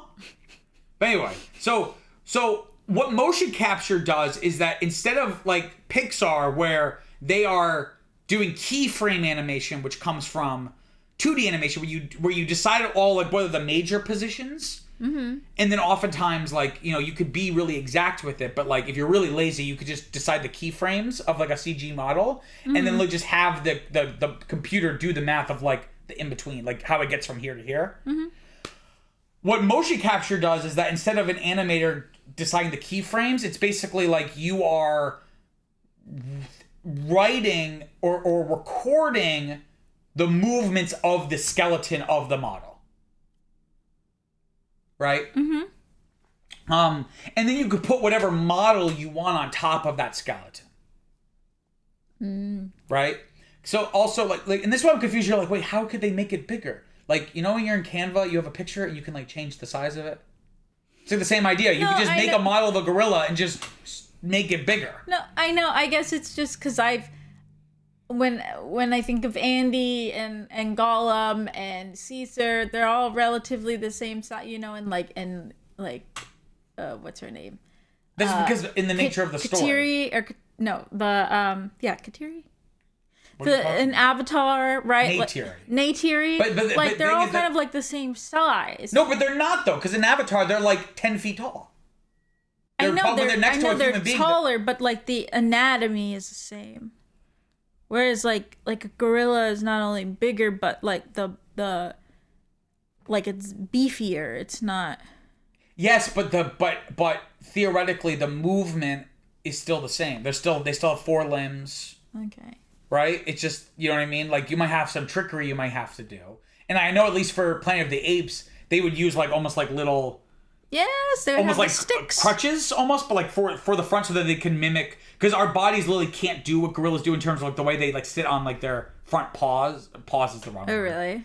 Right? So you need that in order to mimic the exact way. Because if you do that as a human, like, their neck's going to be weird. It's not going to look right. Yeah. So, obviously, there's a little bit of fudging it a little, but just. But the fact that a gorilla's beefier is kind of inconsequential. No, I don't know. It just seems so large. It just seems. But now I'm it's so just confused why it's just you a asked. cognitive dissonance. Just never mind. You're like, how could they make that gorilla big? Gorillas aren't 30 feet tall. No, I know how the. Never mind. Oh, well, that's what you said. That's not what I meant. Okay. Okay. Well, so what did we think? It was great. What did you think? I thought it was pretty good. I thought it was pretty good. So, I guess so interestingly, I was talking about this with Viviana. Like, I didn't really write many notes, just because I was so engrossed, and also I feel like if I spent 30 seconds writing a note, I would miss a lot. Because again, it's so dense. Like every minute is just full of stuff. Mm-hmm. Let's see, but we've already kind of touched on a lot of this stuff. Like, I like the extended prologue at the beginning because it gives us enough of it gives us just enough of the background. Like, we're not going to tell you everything that there is to know about Middle Earth and Sauron. Like, they give you just enough to basically understand the gist of what's going on. Though I do wish they explained a little bit more what the rings do. Which I had to watch several YouTube videos, right? Like, I know it turns you invisible, but I was like, when Boromir is like, we could use the power of the ring, I was like, what power? Like, what does it do? It's the power over something else, over someone else. And can you give me an example of when we see the ring use the power? Like, I guess, what is Boromir even thinking they can do with it? Like, I know it's all it's a false power, because really all it is just bringing it closer back to Sauron. But what does Boromir think it will give him the power to do, is my point. Like, does he think it'll make him physically invincible? Does he think he'll be able to mind control people? Like, what does he think he can do with it, is my point. I feel like it's never really defined as what was the initial on its face purpose of the ring? I know what its true purpose was, but what was its fake purpose? What is the thing that people think it can do? I think I don't know, but I guess in this case would be, this is the most powerful ring in the world, so I'm going to take it, and because I have it, now the town is going to listen to me, and I can do what I need to do to protect them. And But again, that kind of feels like red is red. I was like, what's its power? And you're like, well, it's like the most powerful ring. So, but power, what power? Power to do what? The perception of power. I don't think people. Again, as you saw, no one in the Shire even knew what it was. I know, not those people. No. Those people. I mean, the people who were trying to take over the place people. People trying to take over the place people. Well, again, I still don't understand what they thought it would give them the ability to do. It's just a status symbol? Potentially. No, but Boromir says we can use the power against him. You can't use status against Sauron. Like, you see what I'm saying? No, but getting a collective. Inspiring people to... No, but that's not what Boromir means, clearly. He literally... I don't know. That's my point is that we don't know, and that's a problem. That's even for debate. Right? Well, I found out the answer. You don't need to look it up. I'm about to tell you. Oh. So, what I found out is that the rings... Because there's basically 20 rings. Right? Mm-hmm. There are 16 regular ones. I think it's... 7 are given to the dwarves. Mm-hmm. 9 are given to the kings of men. 3 are made just for the elves, and that brings us up to 19. And they theoretically, all their powers are powers of preservation in a sense, whether it be preserving one's life or preserving magic or preserving a realm or an area or whatever it is. Okay, listeners, so we took a quick break because we were having a very long conversation about this, and we really weren't getting anywhere. So we took a break. We found a YouTube video about the ring and what it can do. So it seems like the verdict is, assuming this guy is correct, that we found on YouTube, that the ring essentially, there are some inherent powers that it gives to everybody, like the invisibility that we know, of course. But then essentially what it does is it enhances the power you already have, right? Whether it be your strength or magic or whatever it is. So, in a sense, Boromir, it's not even a lie that Boromir is believing. Like, it would give him the things he wants, but I guess the lie is thinking that he would use it for good. That it would eventually... That he would have the power over it. That precisely, that he would wield it rather than it wielding him. Mm-hmm. Right? But I think that's what is so interesting about Tolkien's work here, is that, again, he's not... Like, Sauron, to a fault, at least in the movies, because, like, it's not like we really get to know him or understand him all that well. Mm-hmm. Even, like, the bad guys or, like, the good guys who do good thing, or the good guys who do bad things, like, it's tragic. That's why I call it, like, the tragedy of Boromir, right? Because he's not doing it because he's evil and, bloodthirsty for power. Yeah. Right? So that's what's interesting and what's applicable to our life is that, like, I think I've talked about this before, like, the idea of politics, right? Like, not to say politics is all bad, but it's very rare you have, like, look at AOC as, like, kind of like someone people point to, of, like, she's so different than how she was when she was first elected. Like, she's kind of become more and more part of, like, the party machine, you know? So this idea of, like, you either die a hero or you live long enough to become the villain. Yeah. Right? Like, remember from The Dark Knight? Yeah. Where, you know, you think, oh, well, I'll use political power and I'll actually be sincere and I won't be bought by wealthy donors and I won't compromise my values, but, like, eventually the system changes you. Mm-hmm. And oftentimes you do not change the system. So I feel like it's very applicable to our own life as well. I don't know how you feel about that, but I think that's really interesting. Yeah. It's not like a cartoonish kind of, like, good versus evil in the way that people, I think, characterize a lot of fantasy. Like, it's a lot more morally complex than I think it maybe gets credit for. Yeah, I think that's something that is kind of, like, illustrated also in Star Wars, just, like, in terms of, like, say, the Jedi, right? It's like, the Jedi are supposed to be the good guys. But ultimately, they kind of, like, helped the fall of the Empire. Power corrupted them. Or at least made them apathetic, yeah. Yeah, to the point where they were, like, you know, negatively or harmfully involved in, you know, the situation. And so... They created the conditions to make a Sith takeover possible. And it was avoidable. It was not inevitable. Because it's like, we'll do good with power. But it's like, even... I don't know, there's just, like, something about it that even, like, the good guys... But there's something fundamentally... kind of gets a little warped. And even, you know, good people will... I think you and I were talking about this off mic last week about the Catholic Church. About how, like, it's hard to defend the church and, like, obviously the awful scandal of, like, the sex abuse. Yes. And how the argument... And this makes sense... Within the logic of itself makes sense, right? Mm-hmm. So, but it's the implications I have an issue with. The argument was like, well, you know, God is perfect, but he uses imperfect vessels, right? So, like, it's not to justify what happened at all, but this idea that, you know, let's maybe take sex abuse out of it, but just, like, maybe a priest who's maybe not so nice to people, right? Mm-hmm. Like, it's not to justify it because, he's doing God's work, so it's okay, but rather, you know, you're never going to have a perfect priest because no one's perfect, right? Yeah. That they're human as much as we are, and that's all true.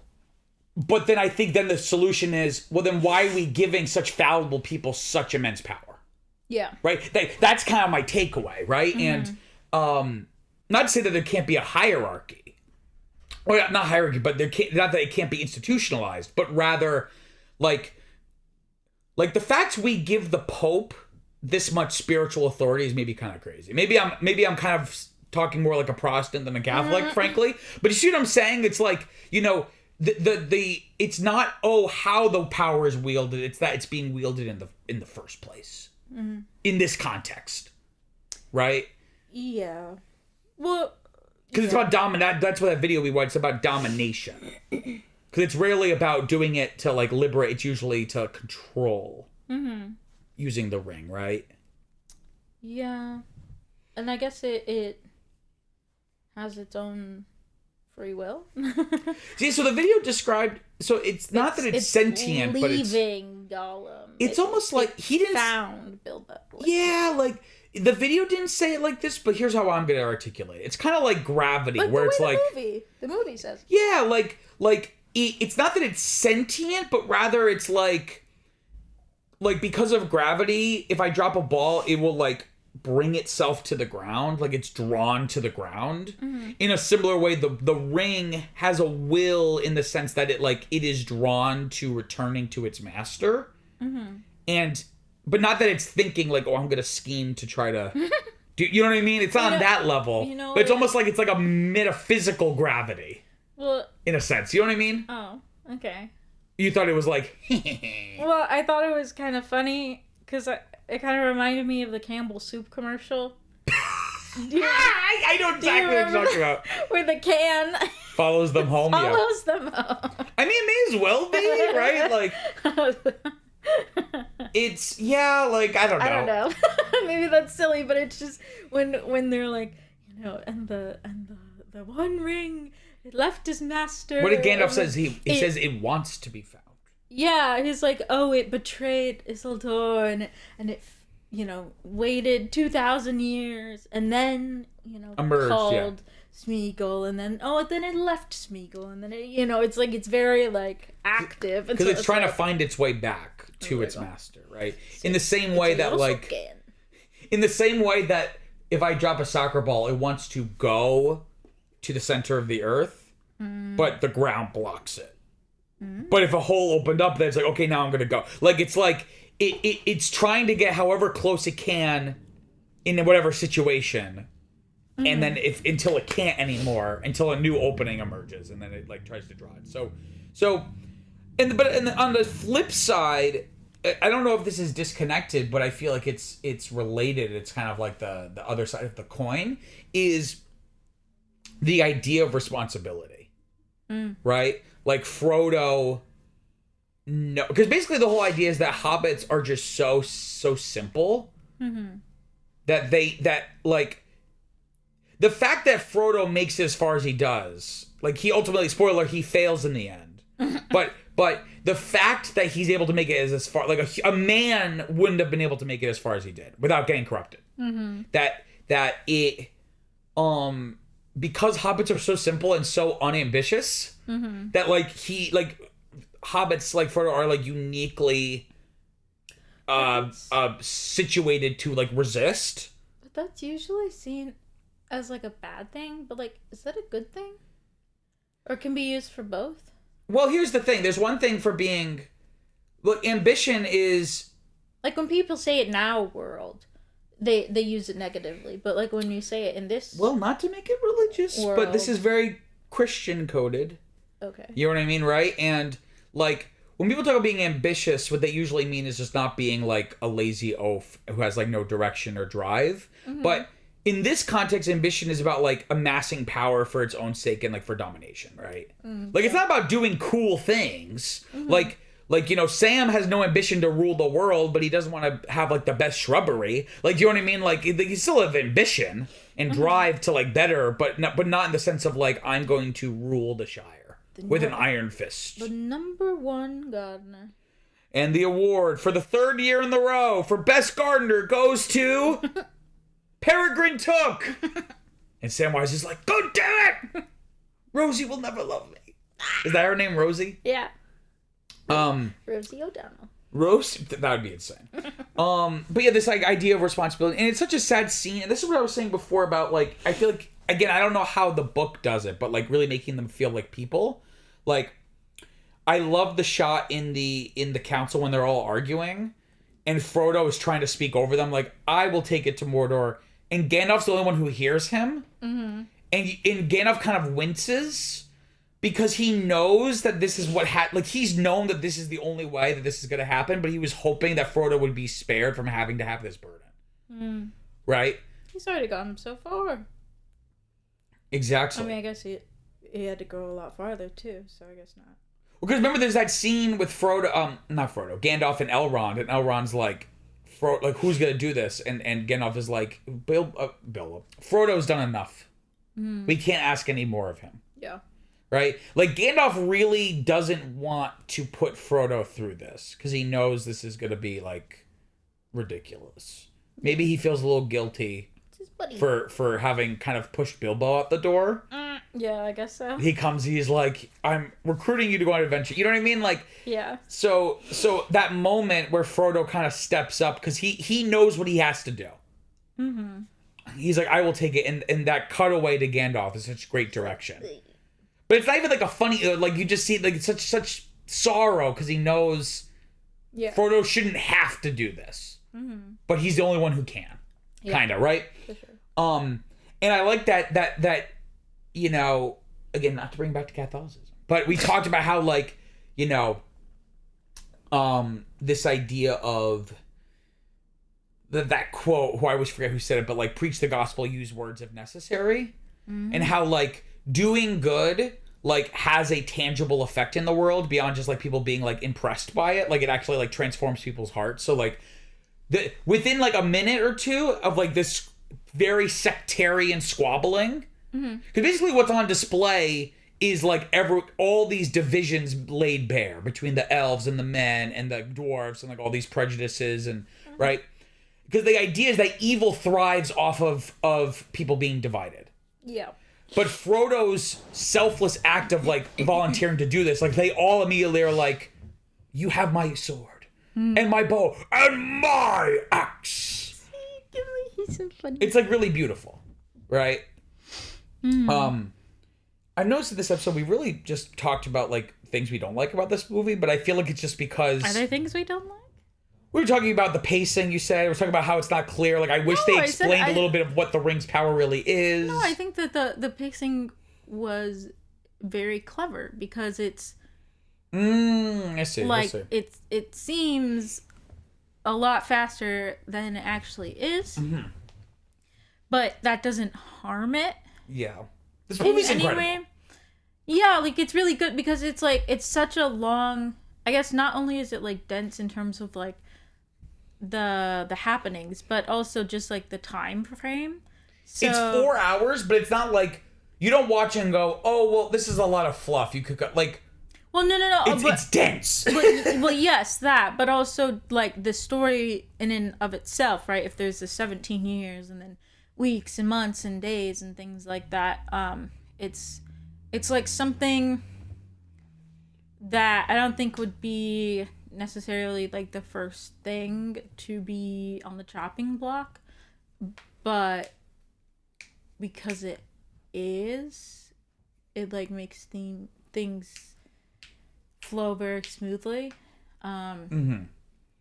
Just in terms of aiding this new medium in not being a slog, right? Yeah. Where it could be sluggish in a book, because you can pick it up whenever. You could stop. You can reread something if you didn't quite grasp it. Whereas, like, I mean, you could rewind a movie, but, like, it doesn't feel as intuitive, right? Whereas, like, if it's like, okay, like, each, you know, thing, in between each thing is, like, a certain amount of time, and we're focused on that time, and then something comes up, and then it's like, okay, and then we wait some more, and then it's like, you know, so...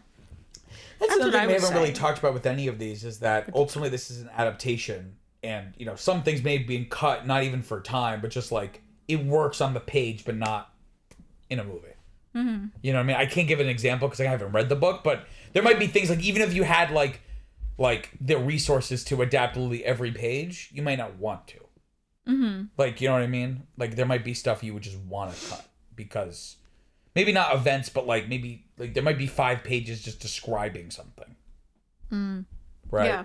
But, like, we don't necessarily get that, because ultimately books are able to, like, explain backstories without people saying it. Yeah. Whereas, like, in a movie, you have to either have it shown or someone says it in order for the audience to know. So I think that's why that first bit in the beginning is just part of the extended edition, because... You know. There's a little bit of a prologue in the original, but there's a lot less detail. Yeah, but just in terms of like explaining the hobbits, I think, and then also like I'm sure they do it a lot more. In the book. I think you meant the prologue with Galadriel. You mean the Bilbo stuff? No, I mean with Bilbo. Oh yeah, because that what you're right. Because yes. that's like cut out. That like starts with. Because usually it starts with Frodo under the tree. Under the tree, yeah. But it starts with Bilbo kind of. So him doing that, yeah. That's really like, useful. That's texture. even like. I'm sure not even like a quarter of what's in the book, you know. Yeah, exactly. In terms of Hobbit culture. Yeah, the movie is an unmitigated masterpiece, frankly. Like it just again, like I think I said this on the last episode we did when we were talking about the Rankin and Bass Return of the King. The fact that these movies not only were finished but came out as good as they were is nothing short of a miracle. Yeah. Right? 438 days of production. That's wild. And the fact it is as interesting speaks to the filmmaking skills of Peter Jackson, but also just the source material, right? Like it's like I don't know if you could pull this off with something else. Like the fact it's just so like there was such a well to draw from. Mm-hmm. You know? Like whereas Tolkien obviously had been dead for decades by this point, and his estate wasn't really involved with this all that much. It still feels like Tolkien has his thumbprints on it or fingerprints on it, just because of how detailed his world building was. That it's like things are literally being ripped straight from the page. Like you don't have to reinvent the wheel on a lot of this stuff. Mm-hmm. It's more about like enhancing them for the medium of film rather than like, oh well, this character arc in the book wasn't very good, so we gotta like fix it. Like you know what I mean? Mm-hmm. Yeah. So I don't know. I'd say it was pretty good. Yeah. I think it'll do some more stuff. What'd you say? I said I think it'll do some more stuff. I think the only one that's kind of like shoved in there right now is kind of Legolas. Yeah.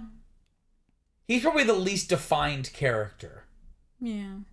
Because I really don't, and like we find out details about him kind of, but not like really about his character, more just like about like demographic info, like where he's from and like stuff, but like we don't really get a sense of like who he, like what his personality is like. Robot. He's just kind of like, he's, you know what he's like? He's like a Star Wars prequel character. He's just like describe him without describing his physical appearance or occupation. Like it's just like he really has no personality. Looks curious. Yeah. That's the thing. We haven't really talked about the performances at all. Best performance in the movie. Who would you say? Oh. Because there's a lot of contenders. Because I have a hot take. On what? Just like who does the best job of like bringing their character to life, and you really like enjoy like whenever they're in a scene, you're just like yes, like haha, I'm excited to watch them be this character. Oh man.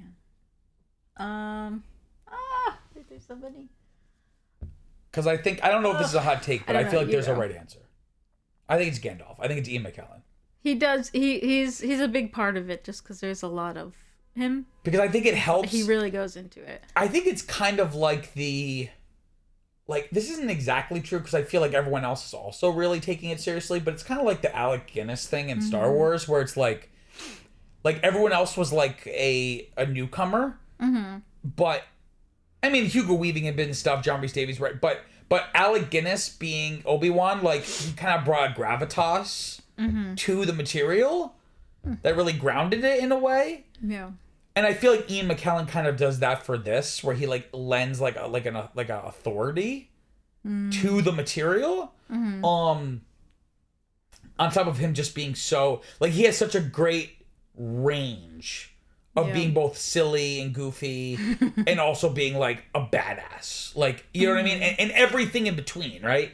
Because I was watching this and I was like, holy shit, like I have not appreciated his performance. I've always liked it, but I was like, this is like maybe the best part of this movie is like his performance. Oh my God. You know, because it feels so fully fleshed out. Like you really always understand where he's coming from emotionally. Like you're never confused at all. Whereas with Legolas, he's opaque. Yeah, no. You know what I mean? Like I feel like I don't know who he is at all. I think Elijah is also good for giving the like great. childlike wonder of like Frodo. Like, I love that shot when I he don't know. stands up into the frame when Gandalf appears. yeah. Like he's like it's like they cut to the shot and he's not in it and he stands up into the shot. And he's like, Gandalf! Yeah. Also, as a kid I always said Gandalf. Gandalf. Yeah, but because there's an L, it's really Gandalf. Dolph, No. at least, but sometimes they say Gandalf. Gandalf. So I always say that to be fun. Like I'm excited. Like he's like Gandalf. But Sean Astin's good as Sam. Well, I was gonna say yeah, and then He's like the heart of this, also- especially the next two. Sam really is the heart of the trilogy, I would say. Not so much Yeah. this one because he's not really in it as much. What I was gonna say is like the three that I was gonna say was either Gandalf, Frodo, or Aragorn. But then I was like, oh shit, well what about Sam?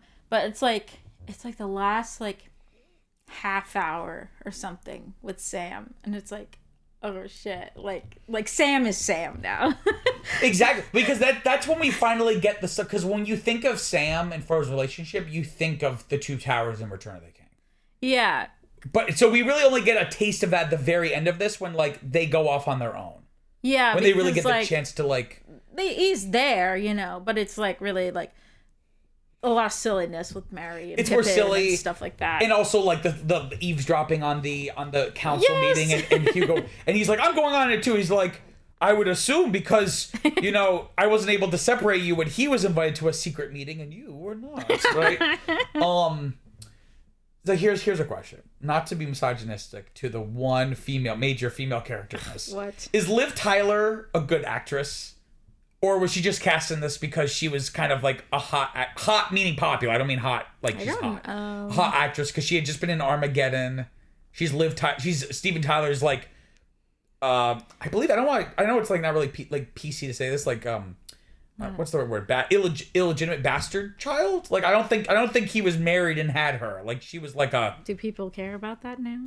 No, I'm just saying I know that's part of like the Tyler family lore. Oh. I think. I remember hearing about like she didn't really know him until later in her life, and I guess she was able to. I guess my question is like she hasn't really been in a lot of stuff in like the last 10, 15 years. So I guess my question is she a really good actress or is she just like kind of stunt casting? Like just because she was like kind of a popular actress at the time. Well, I don't know. Whereas Cate Blanchett, like Peter Jackson talked about, like he wanted her like very early on. Yeah. Like I can see Harvey Weinstein being like, "You gotta get Liv Tyler." You know what I mean? Like I could see an executive telling him to do that. I could be totally off base, but I guess so. Because I was gonna say I don't remember her in anything else. But I guess, but she was also in The Incredible Hulk, and then like that's like the last thing I know she was in. Armageddon. And The Incredible Hulk was 2008. So I mean, it's 2025. Like it's been. I mean, she's done stuff with Max Rose. But nothing huge. You should have nothing Armageddon or Lord of the Rings or Hulk level. No, I don't know. You know what I'm saying? Oh, The Lord of the Rings, 1978. Wait, you know what? This is Wikipedia. I'm not gonna. Well, Wikipedia's great. She's not in the 78 one. It's listed under the movies she's in, though. That's on what, Wikipedia? like on Google. Like See, no, good. Google just pulls it using that's what, AI. I know. Yeah. That's what I'm saying. I'm not gonna. So maybe? Question mark. I guess it's like, is she good in this? It's I like think she does it well, if that's what the character is. Are the elves almost supposed to be like dispassionate? Like they're all kind of like, hello, like, are they not meant to have like strong? That's why Legolas is the way he is. Like, they're just. Are they like nobodies in Kingdom Hearts? Like they're just like, we don't have hearts, we don't feel. No, she's like too, like. She's just too beautiful. Regal and soft and beautiful and. We said she looks like a porcelain doll. Like she's too perfect to do stuff. Except when she gets whacked by the tree branch and she gets like the porcelain. That was so random, but yes, it shows. It's just her tension. It shows how she's also brave. And also, she doesn't even react. She's just like, I have to keep going. She's like, I gotta do this. So, kind of incredible movie. Kind of, sort of amazing. It'll be interesting to see how we rank them, like the three of them against one another. Because it's hard, because I kind of think of them as just one really long movie of like equal quality. But we have to rank them. There's no room to put there's no ties. Now that's what I call a franchise. Do you want to hear some trivia? Yeah. I found a lot of good stuff. Because as you can imagine, there's a lot of stuff on IMDb. Again, I have no way of verifying this. So for all I know, a lot of this is fake. But Who knows? well, listen. Elijah Wood, who portrayed Frodo, revealed in 2021 that one of the orcs was designed to resemble Harvey Weinstein. Oh. Because even the people who worked with him, like, even before they knew about, like, he was just an asshole. Because he wasn't nice, right? Yeah. That's what made him a good producer. Was that he was like very aggressive. Yeah. But also made him an asshole. Yeah. That people hated, but like they had to work with him because like, he was very successful. And then also secretly a creepo. And secretly, well, perhaps not so secret. Apparently, everyone kind of knew. Sir Christopher Lee, who plays Saruman, read The Lord of the Rings once a year until his death in 2015, and had done so since the year it was published. Oh. He was also the only member of the cast and crew ever to have met J.R.R. Tolkien. Wow. Okay. We know he's a fan. He's a true fan. He's a stan. Every year. Wait. From the 50s. All three of them? I think so. Every year? Every year. Oh, he must be a fast reader. He must be Gandalf's painful encounter with a ceiling beam in Bilbo's hobbit hole was not in the script. Sir Ian McKellen banged his forehead against the beam accidentally. Sir Peter Jackson thought McKellen did a great job, quote-unquote, acting through the mistake and kept it in. Wait, they're both sirs? They're both sirs, I guess, yeah. Huh. They've both been knighted. They've both been dubbed. I think I knew about that. It was a flub or mistake. What is it called? A blooper, if you will. Yes, yeah, a bloop. I guess. During filming, most of the members of the Fellowship took up surfing in New Zealand in their spare time. Amongst them was Viggo Mortensen, who wiped out terribly one day and bruised one's whole side of his face. The next day, makeup artists tried to mask the bruising and swelling, but were unsuccessful. Instead, Sir Peter Jackson opted to film Mortensen from one side for the entire scene. In the Mines of Moria, when they find the tomb, Aragorn is only seen from one side in the whole scene. Huh. That's called creative. See, now you could just like use Photoshop, I guess, but they were just like, we'll just They're in the middle of nowhere. They had to walk around with survival kits. That's exactly, yeah. It wasn't the Stone Age. All they had was the makeup. Yeah. The cast often had to fly to remote shoot locations by helicopter. Sean Bean, who played Boromir, was afraid of flying and would only do it when absolutely necessary. When they were shooting the scenes of the Fellowship crossing the snowy mountains, he'd spend 2 hours every morning climbing from the base of the mountain to the set near the top, already dressed as Boromir. The crew, as they were flown up, could see him from their helicopters. Oh my god. Which is kind of interesting, actually, because that, like, I don't know if he rationalized it this way, but, like that could help with his character, because, like, he's becoming more exhausted by the temptation of the ring than, like, the other people. So, like, maybe that impacted his performance in an interesting way. I don't know. I'd be like him, too. I don't want to go in a helicopter. But doesn't he fly a helicopter in National Treasure? Doesn't he get out of a helicopter or something like that? That's a good question. Maybe they filmed a helicopter stationary and then like green screened the background so it looked like it was flying. You know what I mean? Like we said, despite playing a dwarf, John Rhys Davies, who plays Gimli, is the tallest of the actors who play members of the Fellowship. He is 6'1". He's also solid. It is the spirit of the sea. When Pippin is being hit with the apples after asking about second breakfast, it is Viggo Mortensen chucking the apple at his head. Yeah. They had to shoot the scene 16 times to get it just right. And Billy Boyd, who plays Pippin, says he believes Morrison enjoyed himself immensely. Originally, the narration at the prologue was to be spoken by Elijah Wood, but it was felt that the information imparted had little bearing on the character of Frodo. Sir Ian McKellen also recorded a narration, but once again, it was felt that Gandalf wasn't the right character to speak it. Neither he nor Frodo were present at the events described in the prologue. They eventually settled on Kate Blanchett as Galadriel, as it emphasizes the timelessness of the elves. Maybe that's why they're so like, oh yes, just because they live for like thousands of years, so they're just kind of like, what is this moment but just many of one of many. Exactly. Viggo Mortensen kept his sword with him at all times offset so that he could remain in character. He was questioned several times by police after reviewing his training sessions with the sword and being spotted by members of the public. So there's a crazy guy with really long hair. But you had to remain in character while getting tacos? He was like, he spoke in Elvish, ordering the tacos. And, the Elvish language lines spoken in this movie are not just quotes from the book. They were derived from J.R.R. Tolkien's own limited dictionary of that language. Dialect coach Andrew Jack used recordings of Tolkien reading his books to guide the actors and actresses' pronunciations. So it was authentic to this fake language. Viggo Mortensen did his own stunts. He also insisted on using only the real steel sword instead of a significantly later aluminum sword or safer rubber sword, which were manufactured for battle scenes and stunts. Yeah. To that end, veteran swordmaster Bob Anderson called Viggo Mortensen, quote, the best swordsman I've ever trained, end quote. Apparently, he had never picked up a sword until his first day on set. Really? Yep. Viggo Mortensen, Aragorn, who in real life is trilingual in English, Spanish, and Danish, requested the script be revised to let Aragorn speak more of his lines in Elvish. This man is crazy. The entire trilogy was filmed simultaneously. We talked about this, but it's the making it the first back-to-back-to-back production in Hollywood history. Because there have been double films being shot, but this is like the first time it was like a whole trilogy. Orlando Bloom landed the role of Legolas 2 days before he finished drama school. Maybe he should have finished drama school. Maybe he should have finished because talk about I'm going on Beyonce's world tour. Oh, like from Glee. I just got a call. I'm going to be headlining Beyonce's world tour. It is estimated. So this is what I was talking about before. Sorry. No, it is hilarious. That's wild. Good for you, Orlando. Sorry, I have to miss our last class. Like, oh, you better have a good reason. Like, sorry, I can't go to graduation. Yeah. It is estimated that the filming of the trilogy pumped about $200 million into the New Zealand economy. The New Zealand government even created a minister for the Lord of the Rings, whose remit was to exploit all the economic opportunities the movies represented.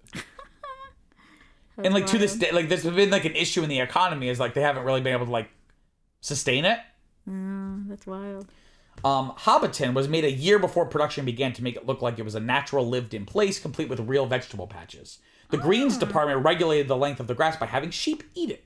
And that's the cool thing is like you could go to Hobbiton, like the exterior parts, like when they're in his house, that's probably on a set somewhere. Because it would be too small, right? Speaking of, my cousin Jake, actually, I believe he went there. Really? Yeah. The idea of flying from the continental United States to New Zealand seems terrifying because it's like 15 hours in a plane. Oof. But I would want to go just to go to Hobbiton. That would actually be really cool. Well, they actually lived there for like a year. So oh, your cousin? It wasn't that like it wasn't just like crazy, a vacation, but yeah, I guess we could also do that. We could just go. I mean, I went to Hawaii once and I had to take sleeping pills because I was just like, I don't like the idea of being in a plane for 8 hours. Oh, you just sit there, do your crossword puzzle. But I literally think about that on the plane. I'm like literally like, my life is completely out of my hands. Like, there's really nothing I can do right now. Your life is always out of your hands. But I can at least choose not to walk into a street. I can I have a little bit of control. You ever see Donnie Darko? Even in the slumber of your bed, shit, you have no control over your life. Shit.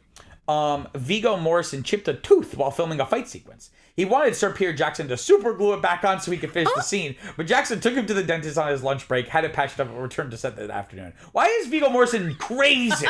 He's so committed. He's like, just glue it back on. We'll be able to keep. He's like, I'm taking you to the dentist. You need to chill. Wait, hold on. Wait, before we go, I gotta get my sword. Okay. Yeah, it's like... He took the sword to there's not going to be any orcs at the dentist. I'll tell you right now. Oh my God. Sean Astin gained 30 pounds for his role of Samwise Gamgee. Oh, wow. So I guess he's not as husky. He's a little bit husky now, though. So. Is Sam... A little portly. Supposed to be that? I don't think he's fat. I think he's a little portly. No, I'm just saying, was that on purpose? I guess so. I don't think he did it accidentally. I think he did it on purpose. 2 sets of Bag End, Bilbo Baggins' house, were built. So 2 versions. One to accommodate the hobbits, and the other 33% smaller for the full-size Ian McKellen. Right down to smaller versions of the books on the bookshelf. So, like, if there was shots that they weren't both in, what they would do is, like, shoot Ian McKellen stuff on the smaller version of the set, and then have Ian Holm running around as Bilbo on the other set that's actually, like, to a different scale. Huh. Like, they went really hard. They did not have to try this hard. Like, they could have easily done this in an acceptable way and move on, but they were like, no, we gotta make this look awesome. The Council of Elrond was changed quite a bit from the book, where it is much more of a debriefing of several characters about the current state of affairs and a regrouping moment from where Frodo proceeds with his quest, as in the book he has already decided to take the ring to Mount Doom from the very beginning. I like this change, I will say, because it kind of gives him like a hero's journey moment of like deciding to like, I'm going to do this. The screenwriters changed it to a fierce debate where Frodo makes his decision, but keeping visual order in all the quarreling parties was quite a challenge. Because the scene was starting to get too long and expository, it was rewritten even during filming. Boromir's speech at the council was read from a sheet of paper sitting on Sean Bean's lap, as it was only given to him the night before. So maybe that's why they weren't clear about why Boromir wants the ring, because they just wrote the scene like the day of, and then they were just like, nah, we'll just keep going. Okay. What? In one take of the Buckleberry ferry scene, Elijah Wood overshot his jump and ended up in the river instead of on the ferry. Some of these bloopers must have been hilarious. When you see Frodo and Gandalf sitting on a cart at the beginning, forced perspective meant that Elijah Wood was 3 feet behind Sir Ian McKellen. Even though they're meant to be sitting next to each other, the way they achieved it was had Elijah Wood sitting farther away. And through forced perspective, they made it look as if they're sitting right next to each other. And Frodo was just really small. Well, after this, we'll watch YouTube videos of like Lord of the Rings forced perspective, and you'll see the 3 feet away from him? They basically make the cart, like, if you looked at it in real life, it'd be like really weirdly shaped. But like from the exact camera angle, it would look like a normal like rectangular cart. Okay. But really, viewers, you can't see my hand motions. But really, like, if the bench is just like a perpendicular line, the bench in real life was actually like this, and Ian McKellen sitting here, and Elijah. But in the camera, it looks like it's a normal bench, and Frodo is just smaller. But he's not small; he's just farther away. We'll watch some YouTube BTS. That's what we call behind the scenes in the biz. Or the band. The what? Nothing. Oh, okay. A rubber puppet with a horrific face was superimposed over Sir Ian Holmes' face when Bilbo Baggins covets the ring in Rivendell. Yeah. Holmes was so delighted with the puppet that the design team had a cast iron version of it made for his mantelpiece and gave it to him as a parting gift when Holmes wrapped all of his scenes on this movie. What? Which is interesting. I thought that would have just been like a little CGI thing, but I guess they like filmed a demonic puppet and then like superimposed the face onto his face. Oh. So even when that could have easily just been CGI, but they were like, no, we're gonna make a fucking weird puppet. I thought it was, yeah, that's weird. Liv Tyler deepened her voice so much to play Arwen that her father, Steven Tyler, asked her if her voice had been dubbed by someone else. Sir Peter Jackson's original plan was to exclusively hire British actors for the role of the Hobbits. As it turned out, Billy Boyd and Dominic Monaghan, who play Merry and Pippin, opposite order though, were the only British ones. And one of the tasks, for the Hobbits, I mean, and one of the tasks that he charged them with was to coach Elijah Wood and Sean Astin in the ways of British pop culture. But I don't know why that's the pop culture part's relevant. But no, yeah. Pub. Oh, I thought it said pop culture. No, pub culture. Oh, Pub. okay. This is very British pub coded when they're in like they're in the poob. While filming the trilogy, Viggo Mortensen got so into character that during a conversation, director Sir Peter Jackson referred to him as Aragorn for over half an hour without him realizing it. John Rhys Davies suffered from a reaction to his prosthetics because he's unrecognizable. Like he has so much dwarf stuff on his face, right? Usually, this resulted in inflammation around the eyes. That meant that he could never be filmed on consecutive days and would always require at least a day off for his skin to return to normal. He was never anything less than 3 hours in the makeup chair. Huh. So that's very unpleasant. I'm so sorry, John. I'm sorry, John. Thank you. Thank you for your service. Composers are usually involved with movies for about 6 to 8 weeks. By the time this movie was released, Howard Shore's involvement was stretching back for 2 years. He's the composer. Which we don't really talk about the score all that much. I think it's effective. I don't know if it's like a John Williams level, like iconic, where it's like you know it, but like some of the tunes are very memorable. But I feel like it gets the job done. Like it does that thing where it's like you don't notice it, and that means it's doing a good job. Like it just adds to the whole It does. It very splendor, much adds. Yeah. right? The moth. So the moth flying is CGI, I think, but like when it's on its hand, it's a real moth. Like when there's close up, apparently it's a real moth. The moth to which Gandalf whispers was born shortly before filming that day and died soon after the scene was finished. Oh. Well, because I don't think they live very long. I think they lived like a day anyway. Oh. Wait, that giant That giant moth? Well, it probably was just forced perspective. I think they just did a big. It's when they fly, when it's flying, it's CGI. But then when they do a big close up, but you don't get a sense of scale because is anything real? Is anything real? It's all magic. It's common practice with a big budget movie to have more than one unit shooting at any given time, usually 2 or 3. But this is something I talked about before. With these movies, there were occasions where there would be 5 and 7 units shooting at one time, shooting different stuff. Nice. The scream of the ring wraiths is actually co-writer and co-producer Fran Walsh. Oh. This is really funny. So when Frodo falls on the snow and loses the ring, there's like this close-up shot of the ring with Frodo in the background. In order to keep both the subjects focused, a giant ring, which was 6 inches in diameter, was used. Because basically it's forced perspective like the other way. Right? Every actor and actress in this movie wore a wig, apart from Billy Jackson, who was Sir Peter Jackson's toddler son, seen listening wide-eyed to a tale told by Bilbo Baggins at his birthday party. He had perfect hobbit hair. Oh, and then this next bit should have been a different bullet. But I guess everyone else was wearing a wig. Well, yeah, they're all curly. But even like Viggo Mortensen, like that doesn't really seem. Oh, he's wearing a wig too?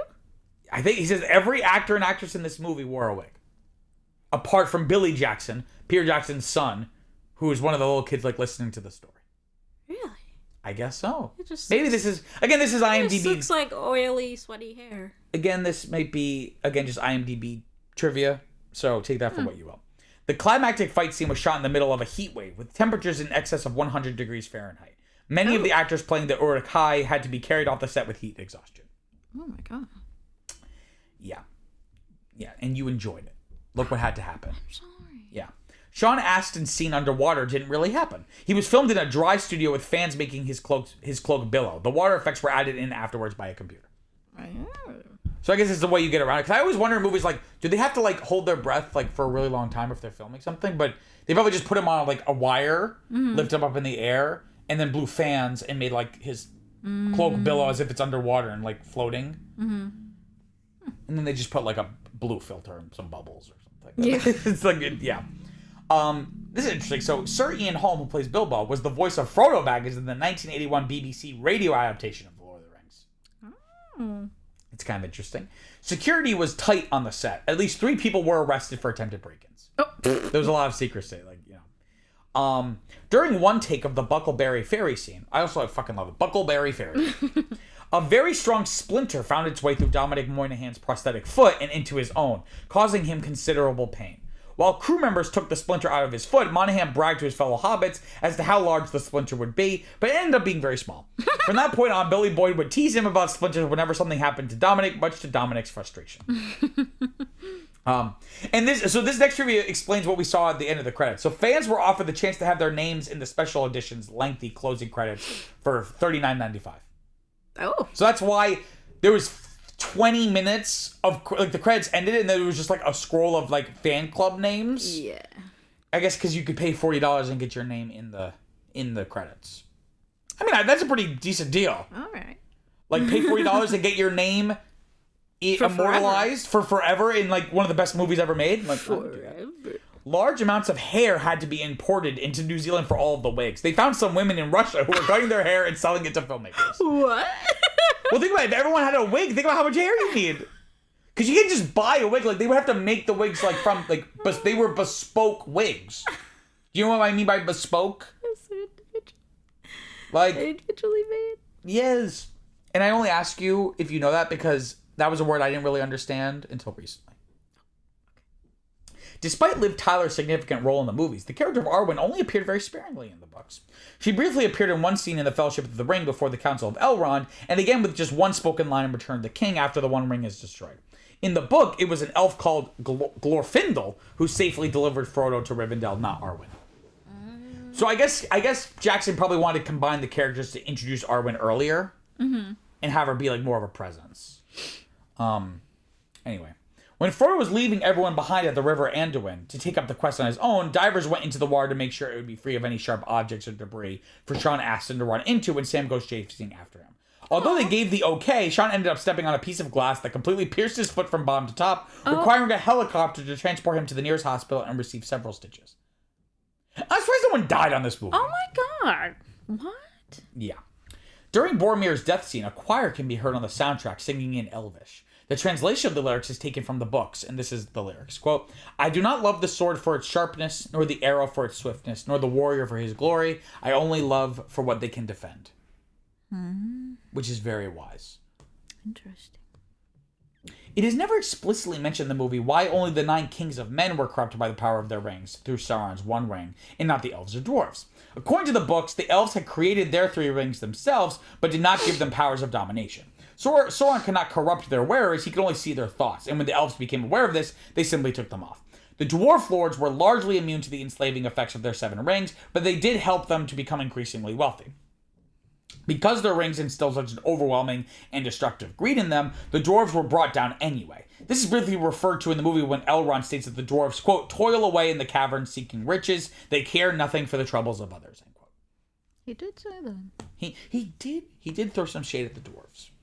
So there's a little dwarf elf racism going on. There is. Do you want to hear some critical reception? Mm-hmm. So on Rotten Tomatoes, it has a 23%. So people really did not like this movie at all when it came out. I'm just joking. On Rotten Tomatoes, it has a 92%. The critical consensus is, quote, full of eye-popping special effects, boing, and featuring a pitch-perfect cast. The Lord of the Rings, The Fellowship of the Ring brings J.R.R. Tolkien's classic to vivid life. Colin Kennedy for Empire gave the film 5 stars out of 5. Oh. Last time, I'm not great at math, but I believe that's the most you can give. 100. Writing, quote, brooking no argument, history should quickly regard Peter Jackson's The Fellowship of the Ring as the first installment of the best fantasy epic in motion picture history. Putting formula blockbusters to shame, Fellowship is impeccably cast and constructed with both care and passion. This is a labor of love that never feels labored. Emotional range and character depth ultimately take us beyond genre limitations, end quote. Again, that's kind of what I was saying. It feels like they add a level of humanity that you don't typically see with movies like this. Yeah. You know, not to say that those kinds of movies can't also be fulfilling, but they're fulfilling for other reasons, not... It just seems very sincere. It's very sincere. And I like how there's not a lot of, like, lampshading or kind of being like, this is kind of silly, but we're making fun of it, so we're in on the joke. Like, it's very sincere from top to bottom, right? Roger Ebert of the Chicago Sun-Times gave the film 3 out of 4 stars. Not 4, but okay. And stating that while it is not, quote, a true visualization of Tolkien's Middle-earth, it is a work for and of our times. It will be embraced, I suspect, by many Tolkien fans, and will take on aspects of a cult. It is a candidate for many Oscars. It is an awesome production in its daring and breadth, and there are small touches that are just right. In his review for the New York Times, Elvis Mitchell wrote, quote, the playful spookiness of Mr. Jackson's direction provides a lively, light touch, a gesture that doesn't normally come to mind when Tolkien's name is mentioned, end quote. It is kind of spooky, parts of it, isn't it? Like, it's a good fall movie because of, like, the foliage in Rivendell. I always think of, like, it's like November. I guess so, yeah. Right? A mixed review was written by Peter Bradshaw. Writing for The Guardian, he lauded the art direction and the visual look of the film, but he also commented, quote, there was a strange paucity. Paucity? I don't know what that means. Hold on. Paucity? Paucity? Paucity? The presence of something only in smaller, insufficient quantities or amounts. So there's a strange paucity of plot complication, an absence of anything unfolding. All the more disconcerting because of the clouded and indigestible mythic backstory that we have to wade through before anything happens at all, end quote. Overall, Bradshaw found the tone of the film too serious and self-important, and wrote, quote, signing up to the movie's whole hobbity elvish universe requires a leap of faith. It's a leap I didn't feel much like making. And with 2 more movie episodes like this on the way, the credibility gap looks wider than ever, end quote. Peter, you disgrace the Peter group, the Peter race of people. As a fellow Peter, I'm embarrassed. I'm not really sure what you're talking about there, but okay. I guess it just didn't work for him. He was just kind of like, oh. Well, it's not as. And he's probably reviewing the theatrical version. He's not even getting all the extra stuff. Well, you know what? Talk to J.R.R. Okay. What is? Because we need to settle this once and for all. Because it's not Peter who did it. Peter, it's J.R.R. Do you want to know what J.R.R. stand for? John Robert Reed. No, well, the first John is right. John Ronald Reuel, Reuel, Tolkien. Reuel. Raoul. Oh my goodness, he's a Latin man. The modern reaction is also very positive. So it's like one of the highest rated movies on Letterboxd. It has a 4.38, which is very good. Look at him, he's so cute. Is that J.R.R. Tolkien as an old man? Does it say what year that is? I don't know, but He looks very cute. a little old man. And I have a picture of him here from the 1920s. I don't want to move my computer too much. Can you see him? Oh, He's he very kind of looks handsome. like Michael Fassbender. A little, yeah. Maybe they'll do like a biopic of him. I'm sure they have made some, but not very good ones. Because oftentimes when you do biopics of guys like who have created movies or stories, oftentimes you can't get the rights to the things they created. So it'll just be like this weird thing where they'll talk about like, I'm writing this book, Lord of the Rings, but like we won't ever see like stuff about it. You know what I mean? He was born in South Africa. Wow. Interesting. So anyway, so on Letterboxd has very, very high score. And here's some funny reviews I found. Are you ready? Mm-hmm. Lucy writes, "What's better than this? Guys being dudes." That's really what I said. Kayla writes, my biggest takeaway from this is that Gandalf is a stoner. He is. He loves it. Because Lily Ceremony's like, you've let the Hobbit weed corrupt your mind. Yeah, he literally calls him out. And then Clownhead writes, sometimes the fellowship is just 6 himbos, 2 daddies, and a Gimli. So We'd true, love a good Clownhead. Gimli. And my axe. He's just so silly. He's like, what's the big deal? All right, let me just destroy the thing. He's like, And he goes and whacks it, he goes, whoa! And he like flies backwards. And, yeah.